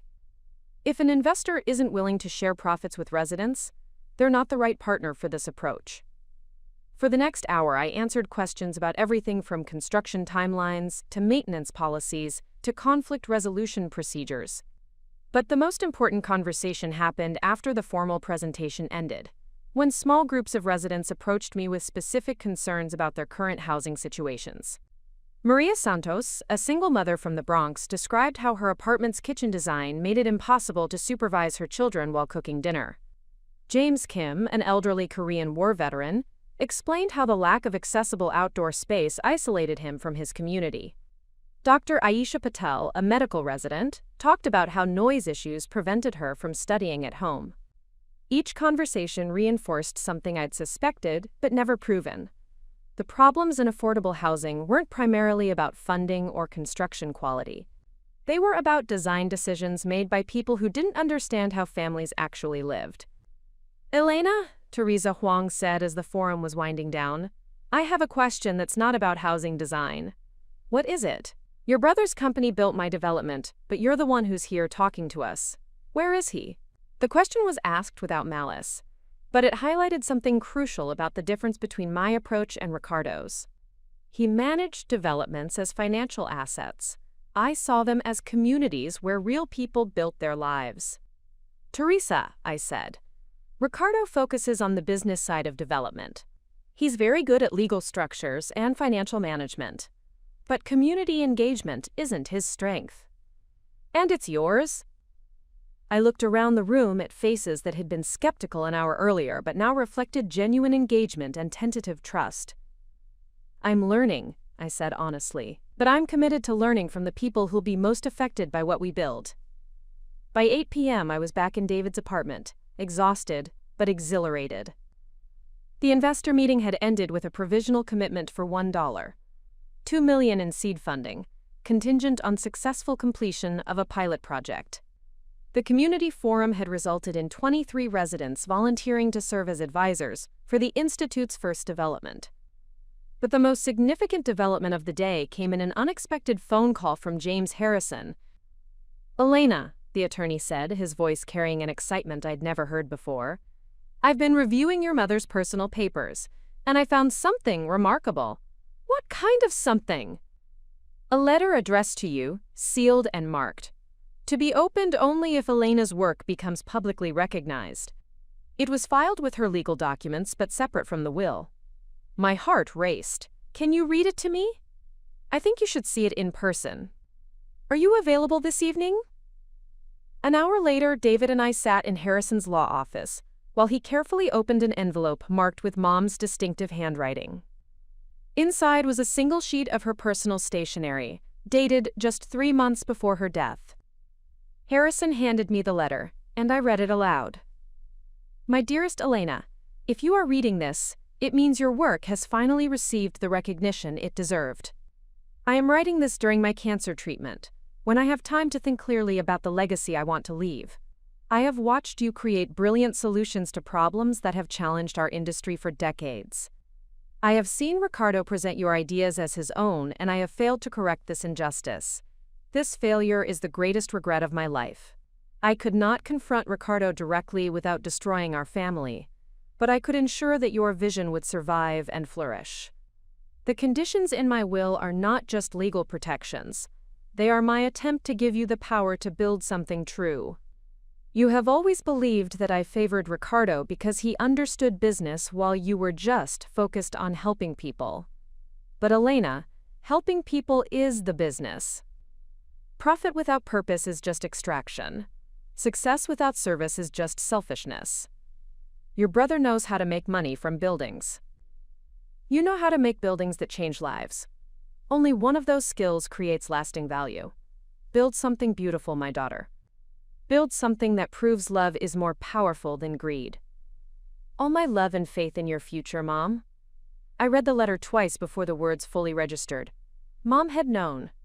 She'd known about Ricardo's plagiarism, about my uncredited contributions, about the fundamental difference in how we approach development work. More importantly, she'd believed in my vision enough to structure her will around protecting it. "Elena," David said softly, "she was never disappointed in you. She was proud of you and frustrated that she couldn't say so publicly." I folded the letter carefully, feeling its weight as something more than paper and ink. It was validation, encouragement, and challenge all in one. "David," I said, "I'm not just building an institute anymore. I'm building proof that Mom was right about the power of purpose-driven development." That night, we gathered one final time in David's living room to finalize the Institute's launch strategy. Dr. Walsh had brought detailed timelines for academic partnerships. Maria Santos had secured preliminary agreements with 3 community organizations. The Stanford MBA students had created financial models showing sustainable growth projections. But as we worked through operational details, I realized we were planning something unprecedented in the development industry. An organization that would succeed or fail based entirely on its ability to prove that ethical innovation outperformed stolen credit. "Elena," Dr. Walsh said, reviewing our 3-year plan, "you understand what you're committing to, right? You're not just competing with Ricardo's business. You're challenging the entire industry to change how it operates." "I know," I said. "But that's exactly what needs to happen." Maria Santos looked up from her foundation partnership agreements. "Elena, what if you're wrong? What if community-centered development sounds good in theory but can't scale to institutional levels?" It was a question that had kept me awake for the past several nights. What if my academic models couldn't survive the complexities of real-world implementation? What if Ricardo was right that idealism couldn't compete with practical business strategies? But then I thought about Teresa Huang's children playing safely in courtyards I'd designed. I thought about Carlos Rodriguez asking for accountability in community partnerships. I thought about Mom's letter and her belief that helping people was the real business. Maria, I said, if I'm wrong about community-centered development, then I'll fail publicly and Ricardo will be vindicated. But if I'm right, we'll prove that stolen credit can't compete with authentic innovation. I looked around the room at people who'd chosen to support my vision despite the risks involved. More importantly, if we're right, we'll change how affordable housing gets built in this country. We'll prove that residents can be partners instead of just beneficiaries. We'll show that ethical development generates better returns than extractive development. David smiled. And if we're wrong? If we're wrong, at least we'll fail while trying to build something meaningful instead of succeeding by stealing someone else's work. As midnight approached and our planning session wound down, I realized that the most motivational part of the day hadn't been the investor meeting, or the community forum, or even Mom's letter. It had been the moment when I stopped asking whether I was qualified to lead and started focusing on what needed to be built. Ricardo had spent 10 years proving he could manage stolen brilliance. Now I had the chance to prove that authentic innovation could build something stolen credit could never create. A legacy based on truth, partnership, and the radical idea that helping people was indeed the best business strategy of all. Tomorrow, the real work would begin. 3 weeks after the investor meeting, I stood in an abandoned lot in East Harlem at 6:30 a.m., watching the sunrise paint the Manhattan skyline gold while surveying what would become the Elena Castellanos Institute's first independent project. The lot was barely half an acre, wedged between a bodega and a community health clinic, but it represented something I'd never had before, the opportunity to build something entirely my own. The project had come through Dr. Amara Okafor, the Ford Foundation representative who'd called from Nigeria. She'd connected me with the Harlem Community Land Trust, a resident-owned organization that had been struggling for 2 years to develop affordable housing on this exact site. Traditional developers had dismissed the project as too small, too complex, too risky. The lot's irregular shape, soil contamination issues, and community requirements for mixed-income housing had scared away everyone who'd looked at it, which made it perfect for proving that community-centered development could succeed where conventional approaches failed. "Elena," called a voice from across the lot. Carmen Rodriguez, the Land Trust's executive director, was walking toward me with architectural drawings tucked under her arm and the kind of determined energy that came from years of fighting for her neighborhood. Carmen had become more than a client over the past 3 weeks. She'd become my first real teacher in community-centered development. A lifelong East Harlem resident with a master's degree in social work and 15 years of experience in community organizing, she understood both the neighborhood's needs and the political complexities of affordable housing development. "The soil remediation report came back," Carmen said, spreading the architect's drawings on the hood of her Honda Civic. "It's not as bad as we feared, but it's not great either. The good news is that the contamination is localized to the southeast corner. The challenging news is that remediation will cost about $180,000 more than we budgeted. In the old model of development, cost overruns meant either canceling the project, cutting corners somewhere else, or passing the expense on to future residents through higher rents. But the Institute's approach was different. Problems were opportunities to innovate, not excuses to compromise. "Carmen," I said, studying the soil analysis, "what if we turned the contaminated area into something that doesn't require deep excavation? A community plaza with raised planters, maybe outdoor seating areas?" She looked at me with the sharp attention of someone evaluating a new idea. "That could work, but it would mean reducing the building footprint. We'd lose about 8 units of housing." "Or," I said, pulling out my tablet and opening the building design software I'd been using to visualize alternatives, "we could build up instead of out. Add a 3rd floor that we hadn't originally planned." Carmen's eyebrows rose. "Zoning allows 3 stories. But the community was concerned about height and density. What if the 3rd floor was entirely community space? Meeting rooms, computer lab, childcare facilities, maybe a small library. The additional height would be offset by additional community benefit." For the next hour, we redesigned the entire project on the spot, turning a cost overrun into an opportunity to create something better than what we'd originally planned. By 8 a.m., we had a new design that included more community space, better natural light, and a soil remediation approach that would actually cost $50,000 less than the original plan. This was what I'd been trying to explain to investors and academics. When you include community members as partners in problem solving, you get better solutions faster than any traditional design process could produce. Later that morning, I walked into the Institute's first official office space, 2 rooms above a Brooklyn coffee shop that David had found through his network of teacher friends. It wasn't glamorous, but it was ours, and it was filled with the most diverse group of brilliant people I'd ever had the privilege of working with. Dr. Jennifer Walsh had taken a sabbatical from Stanford to serve as the Institute's Director of Research and Academic Partnerships.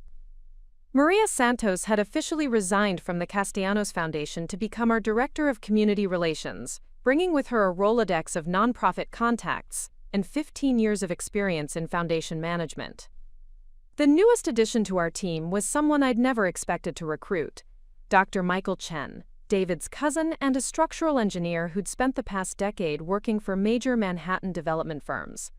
Michael had called me 2 weeks earlier with an offer I couldn't refuse. "Elena," he'd said during our video interview, "I've been designing buildings for developers who see communities as obstacles to profit. I want to design buildings for someone who sees communities as partners in creating value." Michael brought something crucial to the Institute: deep technical knowledge of construction, zoning, and building systems combined with genuine commitment to community-centered development. More importantly, he brought credibility within the development industry.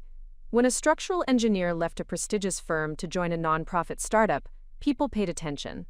Our morning team meeting was held around a folding table covered with architectural drawings, community survey data, financial projections, and takeout coffee. It was chaos, but it was purposeful chaos. The kind that emerges when brilliant people are working on problems they actually care about solving. "Okay," I said, calling the meeting to order. "Let's review where we stand on the Harlem project." Dr. Walsh consulted her research notes. "The community engagement process is going better than expected. We've had 73% participation in the design workshops, and the feedback is remarkably consistent. Residents want more community space, better security, and design elements that reflect the neighborhood's cultural identity." Maria Santos pulled up survey data on her laptop. "The financial modeling shows that the third-floor community space will actually increase the project's long-term value. When residents have access to meeting spaces, computer labs, and childcare facilities, their connection to the building and neighborhood strengthens. That translates to lower turnover and higher occupancy rates." Michael Chen spread out the latest architectural drawings. "The structural modifications for the third floor add about $120,000 to construction costs. But we can offset that through efficiency improvements in the building systems. The community's solar array alone will save residents about $40,000 annually in utility costs." I looked around the table at people who'd chosen to bet their careers on an approach that most of the development industry still considered idealistic and impractical. But the data we were generating proved something different. Community-centered development wasn't just ethically superior to traditional approaches. It was more effective. "Team," I said, "we're not just building affordable housing in East Harlem. We're creating a replicable model that proves community partnership generates better outcomes for everyone involved." Dr. Walsh looked up from her notes. "Elena, I've been thinking about documentation and knowledge sharing. If we're going to change how development works, we need to make our process transparent and teachable." "What do you have in mind?" "Real-time case study documentation. We film community meetings, record design decisions, track financial performance, and publish everything online. Complete transparency about what works, what doesn't, and why." It was a radical idea that went against every instinct of traditional development, where proprietary methods and trade secrets were guarded fiercely. But transparency was central to the Institute's mission, proving that open collaboration produced better results than closed competition. "I love it," I said, "but we need community consent for that level of documentation." Maria Santos smiled. "Already handled." I asked the Land Trust Board about transparency documentation at last week's meeting. They voted unanimously in favor. Carmen said if our process works, other communities should be able to learn from it. If it doesn't work, they should know that too. That afternoon, I received a call that threatened to derail everything we'd built. The voice on the other end belonged to Jonathan Mitchell, senior partner at Mitchell, Harrison & Associates, one of Manhattan's most prestigious development law firms and a longtime business partner of Castellanos Development. "Ms. Castellanos," Mitchell said in the tone of someone accustomed to getting his way, "I'm calling on behalf of my client, Ricardo Castellanos, regarding some concerning developments with your new organization." My stomach tightened. "What kind of concerns, Mr. Mitchell?" "It has come to our attention that you may be using intellectual property developed during your association with Castellanos Development. Specifically, community engagement methodologies, design templates, and financial modeling approaches that belong to my client's company." I was quiet for a moment, processing the implications. Ricardo was claiming ownership of the community engagement processes I'd developed, the design approaches I'd created, and the financial models I'd pioneered. It was plagiarism in reverse, claiming credit for stolen work, then trying to prevent the original creator from using their own innovations.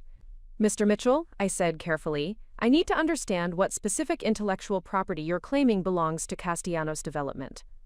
"All methodologies, processes, and analytical frameworks developed during your employment or consultation with the family business. Our legal analysis indicates that your current project in East Harlem utilizes proprietary approaches that cannot be legally separated from Castellanos Development's business assets." It was a brilliant legal strategy, actually.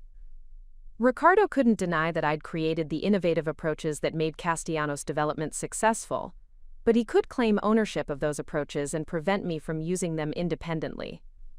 If successful, the strategy would leave me unable to use my own innovations while he continued to profit from my stolen work.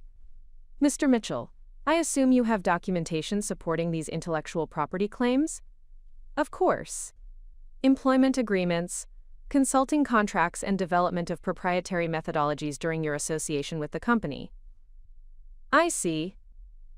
And I assume you're prepared to prove in court that these methodologies originated with Castellanos Development rather than with my independent academic research." There was a pause on the other end of the line. Mitchell was clearly prepared for defensiveness or negotiation, not for someone who welcomed the opportunity to document the actual origins of disputed innovations. "Ms. Castellanos, litigation would be expensive and time-consuming for both parties.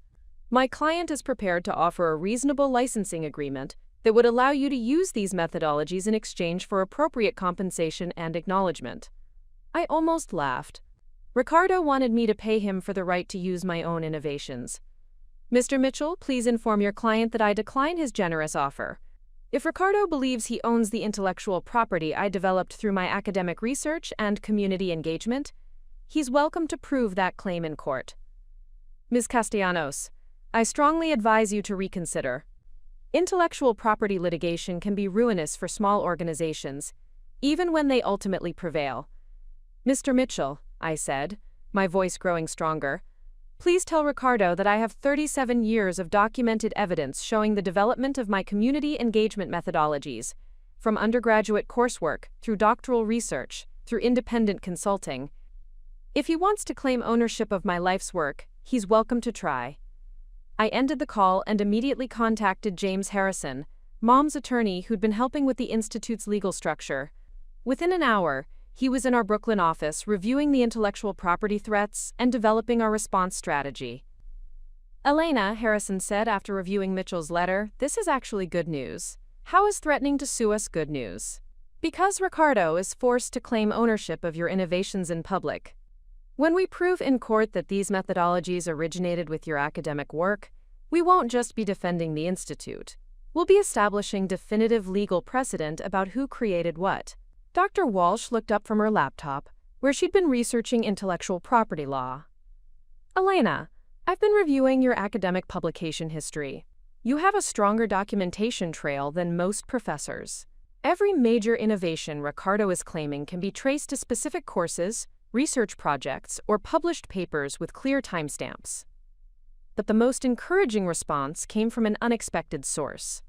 Carmen Rodriguez from the Harlem Community Land Trust. "Elena," Carmen said when I called to warn her about potential legal complications, Let me understand this correctly. Your brother is claiming he owns the community engagement process that you're using to design our housing? That's his argument, yes. Carmen was quiet for a moment, then began laughing. Elena, do you know how many community meetings I've attended with Castellanos development representatives over the years? I'm not sure. 17. And do you know how many times those representatives used genuine community engagement processes? How many? 0. They held meetings where they presented predetermined plans and asked for feedback they ignored. What you're doing with us? Actual partnership and design decisions? I've never seen that from any traditional developer. Carmen's observation highlighted something crucial about Ricardo's legal strategy. He was claiming ownership of methodologies he'd never actually used. While I'd been developing authentic community engagement approaches through academic research and direct practice, he'd been conducting traditional developer meetings with superficial community input. Carmen, I said, would you be willing to testify about the difference between what we're doing now and what you experienced in previous meetings with Castellanos Development? Quote, Elena, I'd be honored to explain the difference. More importantly, I can bring 16 other community leaders who've seen both approaches. We know the difference between real partnership and corporate theater. That evening, our team gathered for an emergency strategy session that would determine whether the Institute survived its first major challenge or collapsed before completing its first project. The coffee shop below us had closed for the day, leaving us alone with legal documents, case law research, and the kind of high-stakes decision-making I'd never experienced before. James Harrison had spent the afternoon consulting with intellectual property specialists and researching precedent cases. His analysis was both encouraging and sobering. Elena, Harrison said, you have an exceptionally strong case for defending your intellectual property. Your academic documentation is thorough, your publication history is clear, and your research predates any association with Castellanos Development by several years. But intellectual property litigation is expensive, time-consuming, and uncertain. Even with strong evidence, these cases can take 2 to 3 years to resolve. Meanwhile, the legal uncertainty could scare away investors and community partners. Dr. Walsh had been researching a different angle. Elena, what if we don't just defend against Ricardo's claims? What if we go on offense? What do you mean? File a countersuit for intellectual property theft. Claim damages for 10 years of stolen credit, lost academic opportunities, and diminished professional reputation. Force Ricardo to prove he developed innovations that clearly originated with your academic work. It was an aggressive strategy that would turn a defensive legal battle into an offensive campaign for recognition and compensation. But it was also risky. Intellectual property litigation could consume years of time and hundreds of thousands of dollars in legal fees. Maria Santos had been unusually quiet during the discussion, but now she spoke up with an idea that changed everything. What if we don't fight this battle in court, she said. What if we fight it in the community? Everyone turned to look at her. Ricardo is claiming ownership of community engagement methodologies, right? So let's let communities decide who actually engages with them authentically. Let's invite residents from every Castellanos development project to compare their experience with Ricardo's approach to what they're seeing from the Institute. Michael Chen looked up from the structural drawings he'd been reviewing. Maria, that's brilliant. Instead of arguing about intellectual property in abstract legal terms, we demonstrate the difference through actual community relationships. Dr. Walsh was already taking notes. We could organize a series of community forums where residents from existing developments share their experiences with traditional developer engagement. Then participate in our collaborative design process. Document the difference in real time. I felt something click into place, the same feeling I'd had in graduate school when a complex research problem suddenly revealed its solution. Team, I said, Ricardo is claiming ownership of something he's never actually practiced. He's claiming credit for community engagement, while his actual track record shows superficial consultation at best. I stood up and walked to the whiteboard, where we'd been sketching design ideas. What if we turn his legal challenge into a demonstration? What if we prove that authentic community engagement produces results stolen methodologies never could? James Harrison looked intrigued. Elena, what exactly are you proposing? Open source everything. Publish our entire methodology online. Invite other developers to use our approaches. train community organizations to demand authentic engagement from any developer they work with. You want to give away your competitive advantage? No, I said, feeling more certain than I'd ever felt about anything. I want to prove that authentic innovation can't be stolen because it's not just about methodology, it's about genuine commitment to community partnership. The room was quiet as everyone processed the implications of what I was suggesting. Elena, Dr. Walsh said slowly, you're proposing to transform this legal challenge into a movement for industry-wide change. Exactly. Ricardo can claim ownership of my methodologies, but he can't claim the relationships, the trust, or the community knowledge that makes those methodologies effective. Maria Santos was smiling. Elena, you're not just defending your intellectual property, you're making it impossible for anyone to steal community engagement processes because you're teaching communities to recognize authentic partnership. 2 days later, I stood in the same community center in Queens where I'd first spoken to affordable housing residents, but this time the room was packed with people I'd never expected to see. Residents from 12 different Castellanos development projects, community organizers from 6 neighborhoods, 3 investigators. My name is Elena Castellanos, I began, and I'm here to issue a public challenge to the development industry, including my own family's business. The room was absolutely silent. For the past 10 years, my brother Ricardo has claimed credit for community engagement innovations that I developed through academic research and direct practice. This week, he's threatening to sue the Elena Castellanos Institute for using my own methodologies. A murmur went through the room. People were intrigued by family drama, but they were here for something more important. So I'm proposing a simple test. Over the next 6 months, we'll work with communities to develop 3 affordable housing projects using transparent, collaborative design processes. Every decision will be documented. Every meeting will be filmed. Every financial detail will be shared publicly. I clicked to the first slide of my presentation. At the same time, I'm challenging Castellanos Development to demonstrate their community engagement approach on 3 comparable projects. Same timeline, same transparency, same documentation. The second slide showed side-by-side project parameters. 6 months from now, we'll let communities decide which approach actually serves their needs. Which process creates better housing? Which methodology builds stronger neighborhoods? Which developer actually listens to community input? Teresa Huang, who'd driven from Riverside to attend the event, raised her hand. Elena, what if your brother refuses the challenge? Then we'll demonstrate authentic community engagement on our projects, while residents from existing Castellanos developments share their experiences with his approach. The contrast will speak for itself. For the next 2 hours, I facilitated something unprecedented in New York's affordable housing landscape. A detailed discussion of what authentic community engagement looked like, how residents could tell the difference between real partnership and consultation theater, and what communities should demand from any developer seeking to build in their neighborhoods. The most powerful moment came when Carlos Rodriguez, the elderly man who'd challenged me at my first community forum, stood up to speak. 3 weeks ago, I asked Ms. Castellanos why we should believe her promises were different from other developers' promises. Today, I have an answer. He looked around the room at faces representing a dozen different communities. She's not asking us to believe her promises. She's asking us to hold her accountable for her performance. She's not asking us to trust her. She's teaching us to recognize authentic partnership so we can demand it from every developer we work with. Carlos paused, his voice growing stronger. That's not how developers usually operate. Usually they want our trust so they can do whatever they plan to do anyway. Ms. Castellanos is giving us tools to evaluate any developer's commitment to community partnership. As the evening ended and people began filing out, I realized that something fundamental had shifted. I was no longer just defending my intellectual property or building a consulting institute. I was leading a movement to transform how communities and developers related to each other. Ricardo could sue me for using my own methodologies, but he couldn't sue an entire movement of communities that now understood the difference between authentic engagement and corporate theater. More importantly, I discovered something about authentic innovation that theft could never replicate. It wasn't just about having the right methodology.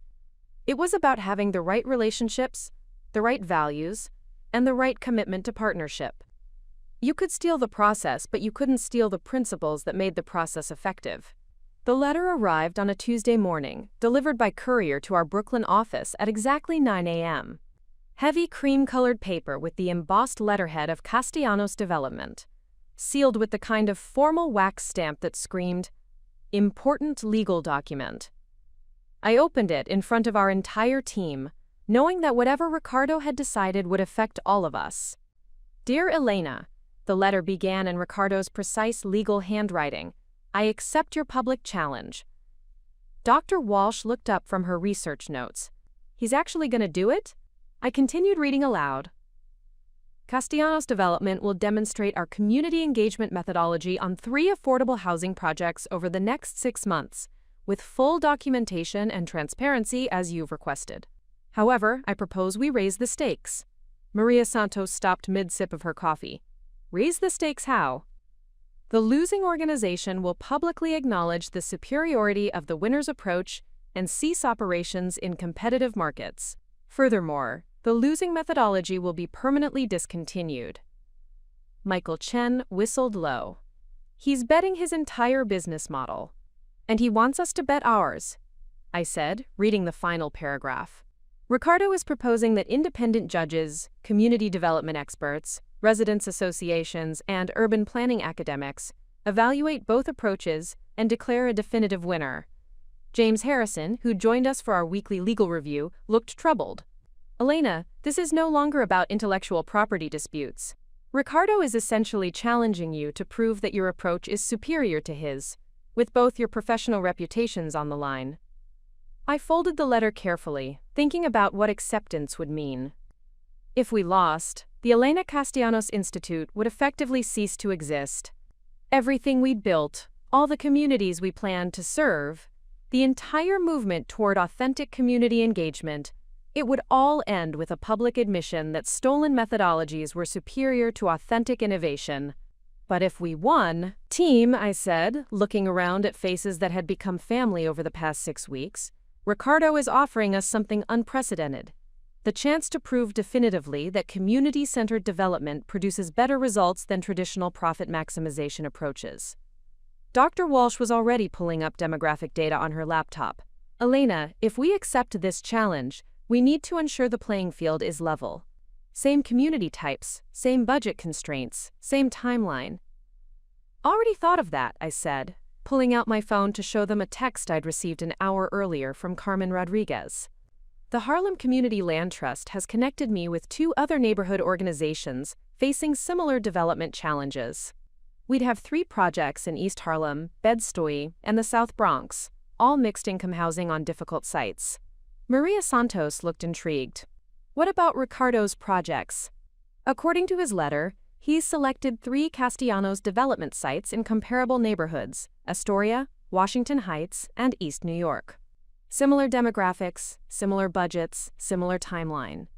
Michael Chen was already sketching site layouts on his tablet. Elena, this could actually work in our favor. The sites Ricardo chose are all in neighborhoods where Castellanos Development has worked before. Residents will have direct experience with his previous community engagement efforts. Quote, "That was the factor that made me confident we could win this challenge." Ricardo was competing in communities where people had already experienced his version of quote, community engagement, the superficial consultation meetings, the predetermined plans presented as collaborative design, the promises that disappeared after groundbreaking ceremonies. Meanwhile, we'd be working in communities that had never experienced authentic partnership and development processes. The contrast would be impossible to ignore. "James," I said, turning to our legal advisor, "what are the risks if we accept?" Harrison adjusted his glasses, reviewing the letter's legal language. "The stakes are exactly what they appear to be. If independent judges determine that Ricardo's approach produces better community outcomes, the Institute would be obligated to acknowledge his methodology's superiority and withdraw from competitive markets. And if we win, Castellanos Development would be obligated to adopt your community engagement methodologies or acknowledge publicly that their current approach is inferior to yours." It was a high-stakes gamble that would either establish the Institute as the definitive model for community-centered development or destroy everything we'd worked to build. But as I looked around the room at people who'd left secure positions to bet their careers on authentic innovation, I realized the choice was obvious. Team, I said. We didn't start the Institute to play it safe. We started it to prove that authentic community engagement produces better results than stolen methodologies and superficial consultation. I picked up a pen and signed my acceptance on the bottom of Ricardo's letter. Let's show the development industry what authentic innovation can accomplish. Within 24 hours of accepting Ricardo's challenge, our office had been transformed into a media production center. Dr. Walsh had recruited 2 documentary filmmakers from Columbia's journalism school. Maria Santos had arranged for professional video equipment, and Michael Chen had designed a digital platform for real-time project documentation. The transparency protocol we established was unprecedented in the development industry. Every community meeting would be live-streamed and archived. Every design decision would be documented with video explanations. Every financial choice would be published online within 48 hours of being made. Elena, said Dr. Sarah Kim, one of the documentary filmmakers, this level of transparency is revolutionary. Most developers guard their processes like state secrets. That's exactly why we're doing it this way, I replied, reviewing the filming schedule on my tablet. Authentic community engagement doesn't require secrecy, because authentic partnership creates value for everyone involved. But the most important element of our documentation strategy came from an unexpected source: the communities themselves. Carmen Rodriguez had proposed something that initially made me nervous, but ultimately proved brilliant. Elena, Carmen had said during our first planning meeting, what if residents from each community choose their own documentation team? Community members who film meetings, interview neighbors, and provide real-time commentary on the development process? The idea was radical because it meant giving up control over how our work was presented. Professional documentarians would edit footage to create compelling narratives, but community-controlled documentation would show everything, including mistakes, conflicts, and moments when the process didn't work as planned. Carmen, I'd said, that level of transparency is risky. What if community documentation shows us making errors or handling situations poorly? Then people will see that you're human and that you learn from mistakes, Carmen replied. Trust me, Elena. Communities have more respect for developers who admit when they're wrong than for developers who pretend they're perfect. So we implemented a dual documentation system, professional filmmakers capturing the overall narrative, and community-selected residents documenting the day-to-day reality of collaborative development. The first test came during our initial community meeting in Bed-Stuy, where we were working with the Bedford-Stuyvesant Community Land Cooperative on a 42-unit development. I'd prepared thoroughly, reviewed community survey data, studied neighborhood demographics, and practiced my presentation multiple times.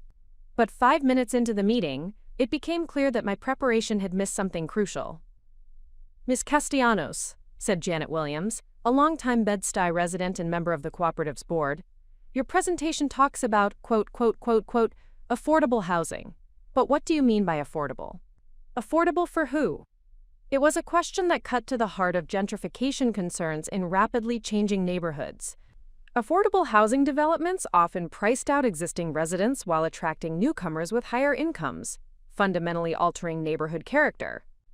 I could have given a standard answer about area median income calculations and federal housing guidelines. Instead, I decided to demonstrate what authentic community engagement actually looked like. Janet, I said, that's exactly the question this process should answer. What would affordable mean for current Bed-Stuy residents? What income levels should we design for? What household sizes and family configurations need to be accommodated? I turned to address the entire room, where community cameras were recording every word. Here's what I don't know. What affordability looks like for this specific community. Here's what I do know. This development should serve people who already live in Bed-Stuy, not just people who might want to move here. For the next 2 hours, we didn't discuss architectural designs or construction timelines. Instead, we mapped out the economic reality of the neighborhood, who currently lived in Bed-Stuy, what they earned, what housing costs they could actually afford, and what kinds of families needed accommodation. By the end of the meeting, the community had essentially redesigned our affordability targets, unit mix, and income requirements. The development would reserve 60% of units for households earning less than 50% of area median income, include 3-bedroom apartments for larger families, and maintain long-term affordability through community land trust ownership. Dexter Johnson, a local barber who'd been selected as one of the community documentarians, captured the moment perfectly in his post-meeting interview. "I've been to community meetings where developers ask for our input, then ignore everything we say," Dexter told his camera. "Tonight was different. Tonight, Elena actually changed her plan based on what we told her we needed." That single community meeting generated more authentic trust than months of traditional community outreach could have produced. But more importantly, it demonstrated something crucial about the difference between my approach and Ricardo's. Authentic community engagement meant being willing to change your plans based on what you learned from community partners. 2 weeks into the challenge, I received an unexpected invitation. Ricardo wanted to meet for coffee. Not a formal business meeting or legal consultation, but a private conversation between siblings. We met at a neutral location, a small cafe in Midtown that neither of us had been to before. Ricardo looked different than I remembered. Still impeccably dressed, still carrying himself with the confidence of someone accustomed to boardroom victories. But there was something new in his expression. Not quite uncertainty, but perhaps awareness that he was playing a game with rules he didn't fully understand. "Elena," he said after we'd ordered our drinks, "I need to ask you something directly. Why are you doing this?" "Doing what?" "This whole public challenge. The documentation, the transparency, the community engagement circus. You could have built a successful consulting firm quietly, without turning our family business into a media spectacle." I studied my brother's face, looking for signs of the person I'd once considered my closest friend. "Ricardo, do you remember what you whispered at Mom's deathbed?" His jaw tightened slightly. "I was grieving. People say things they don't mean when they're emotional. You said that all your success came from stealing my ideas. You said you were going to sell everything Mom built because you never cared about community impact. You said Elena would never amount to anything because she was too idealistic to understand real business." Ricardo was quiet for several moments, stirring his coffee with unnecessary precision. "Elena, even if I said those things, this public competition isn't going to change anything. You're proving you can work effectively with 3 specific communities over 6 months. That doesn't prove your approach would work at scale or in different market conditions." "You're right," I said. "This challenge doesn't prove my approach would work everywhere. But it proves something more important, which is that communities can tell the difference between authentic partnership and corporate theater. Once residents experience genuine collaboration in development processes, they'll never accept superficial consultation again." Ricardo leaned back in his chair, and for a moment I saw something that looked like genuine curiosity. "Elena, let me ask you something I've never understood. Why do you care so much about what communities think? At the end of the day, we're providing housing that people need. Why does it matter whether they feel empowered by the process?" Quote, "The question revealed everything about the fundamental difference in how we approach development work. For Ricardo, housing was a product to be delivered efficiently. For me, housing was a foundation for community life that could either strengthen or undermine neighborhood relationships." "Ricardo," I said, "communities that participate in designing their own housing take better care of it, stay longer, and build stronger neighborhood connections. Those outcomes translate directly to better financial performance for developers. But you could achieve those same outcomes by hiring better property managers and screening tenants more carefully." "No, you couldn't. Because the value doesn't come from better management. It comes from residents feeling ownership and investment in their community. That can't be managed from the outside. It has to be built through authentic partnership in the design process." Ricardo finished his coffee, clearly unconvinced, but perhaps beginning to understand why his traditional approach might not be sufficient for the challenge he'd accepted. "Elena," he said as we prepared to leave, "I want you to know that I respect what you're trying to accomplish, even if I think it's impractical at scale. And I want you to know that I hope you prove me wrong about your ability to engage authentically with communities, because ultimately, this isn't about our family competition. It's about creating better housing for people who deserve it. Quote, as I walked back to our Brooklyn office, I realized that the most significant outcome of our conversation wasn't anything we'd said to each other. It was the recognition that Ricardo genuinely didn't understand why community partnership mattered beyond its potential impact on financial performance. That gap in understanding would be crucial in the months ahead. 4 weeks into the 6-month challenge, the differences between our approaches were already becoming apparent to anyone following the documentation. The contrast wasn't subtle. It was dramatic enough that urban planning students were using our parallel projects as case studies in community engagement methodology. Our 3 communities, East Harlem, Bed-Stuy, and the South Bronx, had participated in 27 design workshops, generating over 340 specific recommendations that were incorporated into architectural plans, financial models, and construction timelines. Community members weren't just consulted about predetermined designs, they were actively shaping every aspect of their future homes and neighborhoods.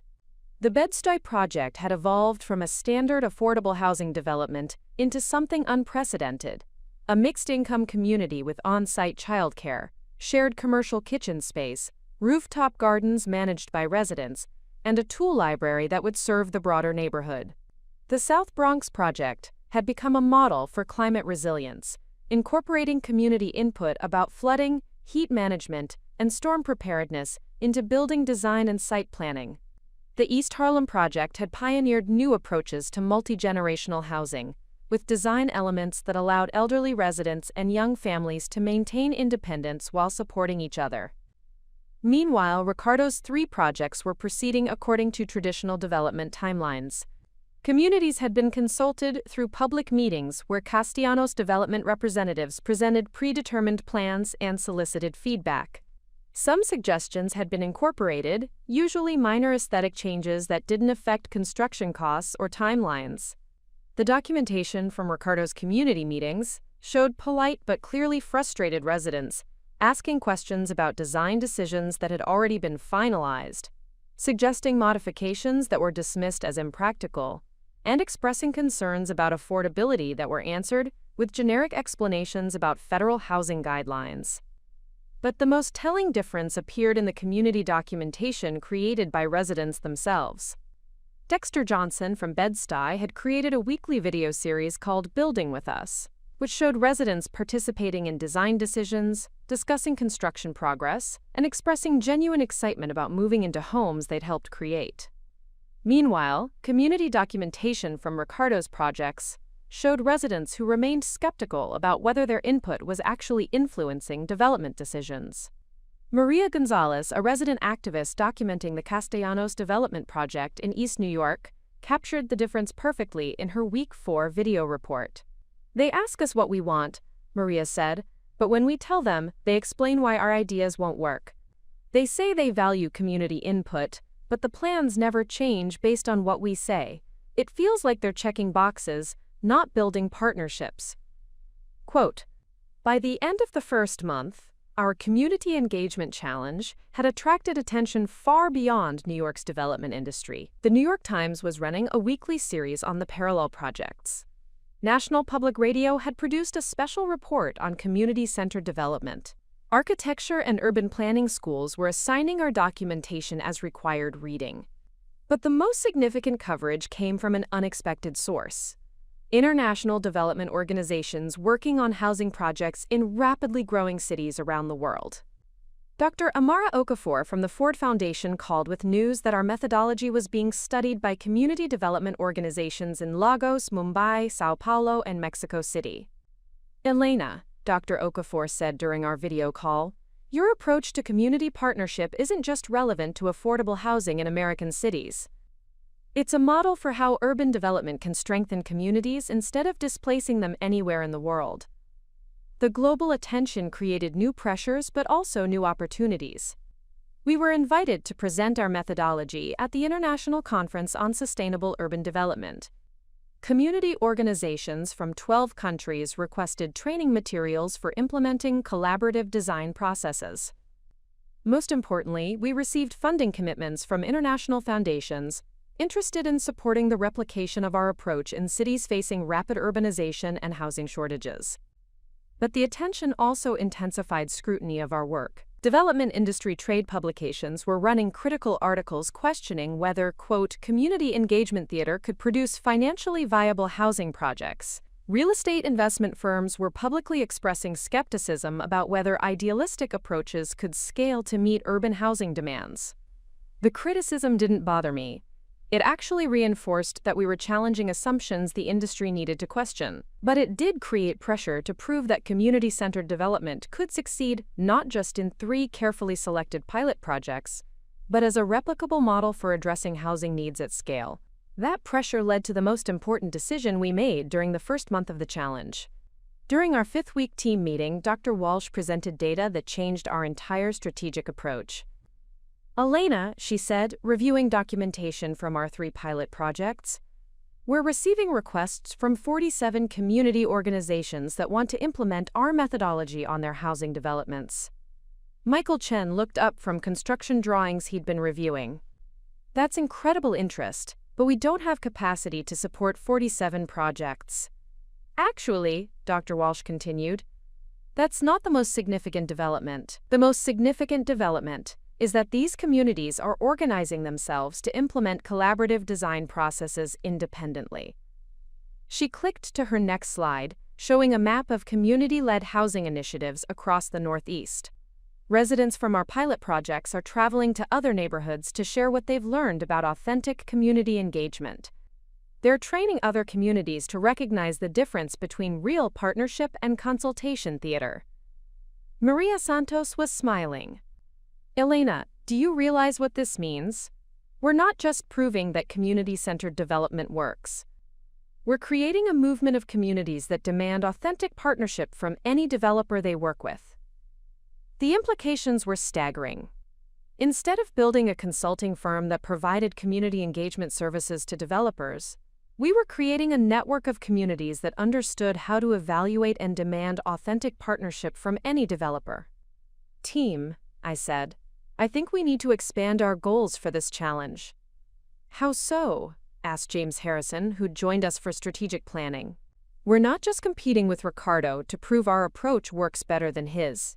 We're demonstrating that authentic community engagement can become the standard expectation for all development projects. Dr. Walsh looked intrigued. Elena, are you proposing that we document the spread of community-led organizing as part of our challenge results? Exactly. By the end of 6 months, we'll have data showing not just that our 3 pilot projects produced better outcomes than Ricardo's 3 projects, but that our approach inspired dozens of communities to demand authentic partnership from all developers. It was an ambitious expansion of our original goals, but it reflected something we'd discovered over the past month. Authentic innovation doesn't just compete with stolen methodologies.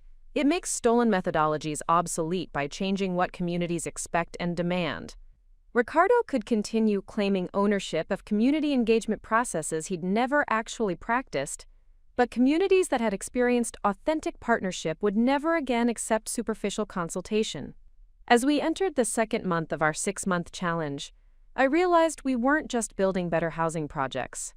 We were building a movement that would transform how communities and developers related to each other, long after our specific challenge ended. The question was whether Ricardo understood what he was really competing against. Up next, you've got 2 more standout stories right on your screen. If this one hit the mark, you won't want to pass these up. Just click and check them out. And don't forget to subscribe and turn on the notification bell so you don't miss any upload from us.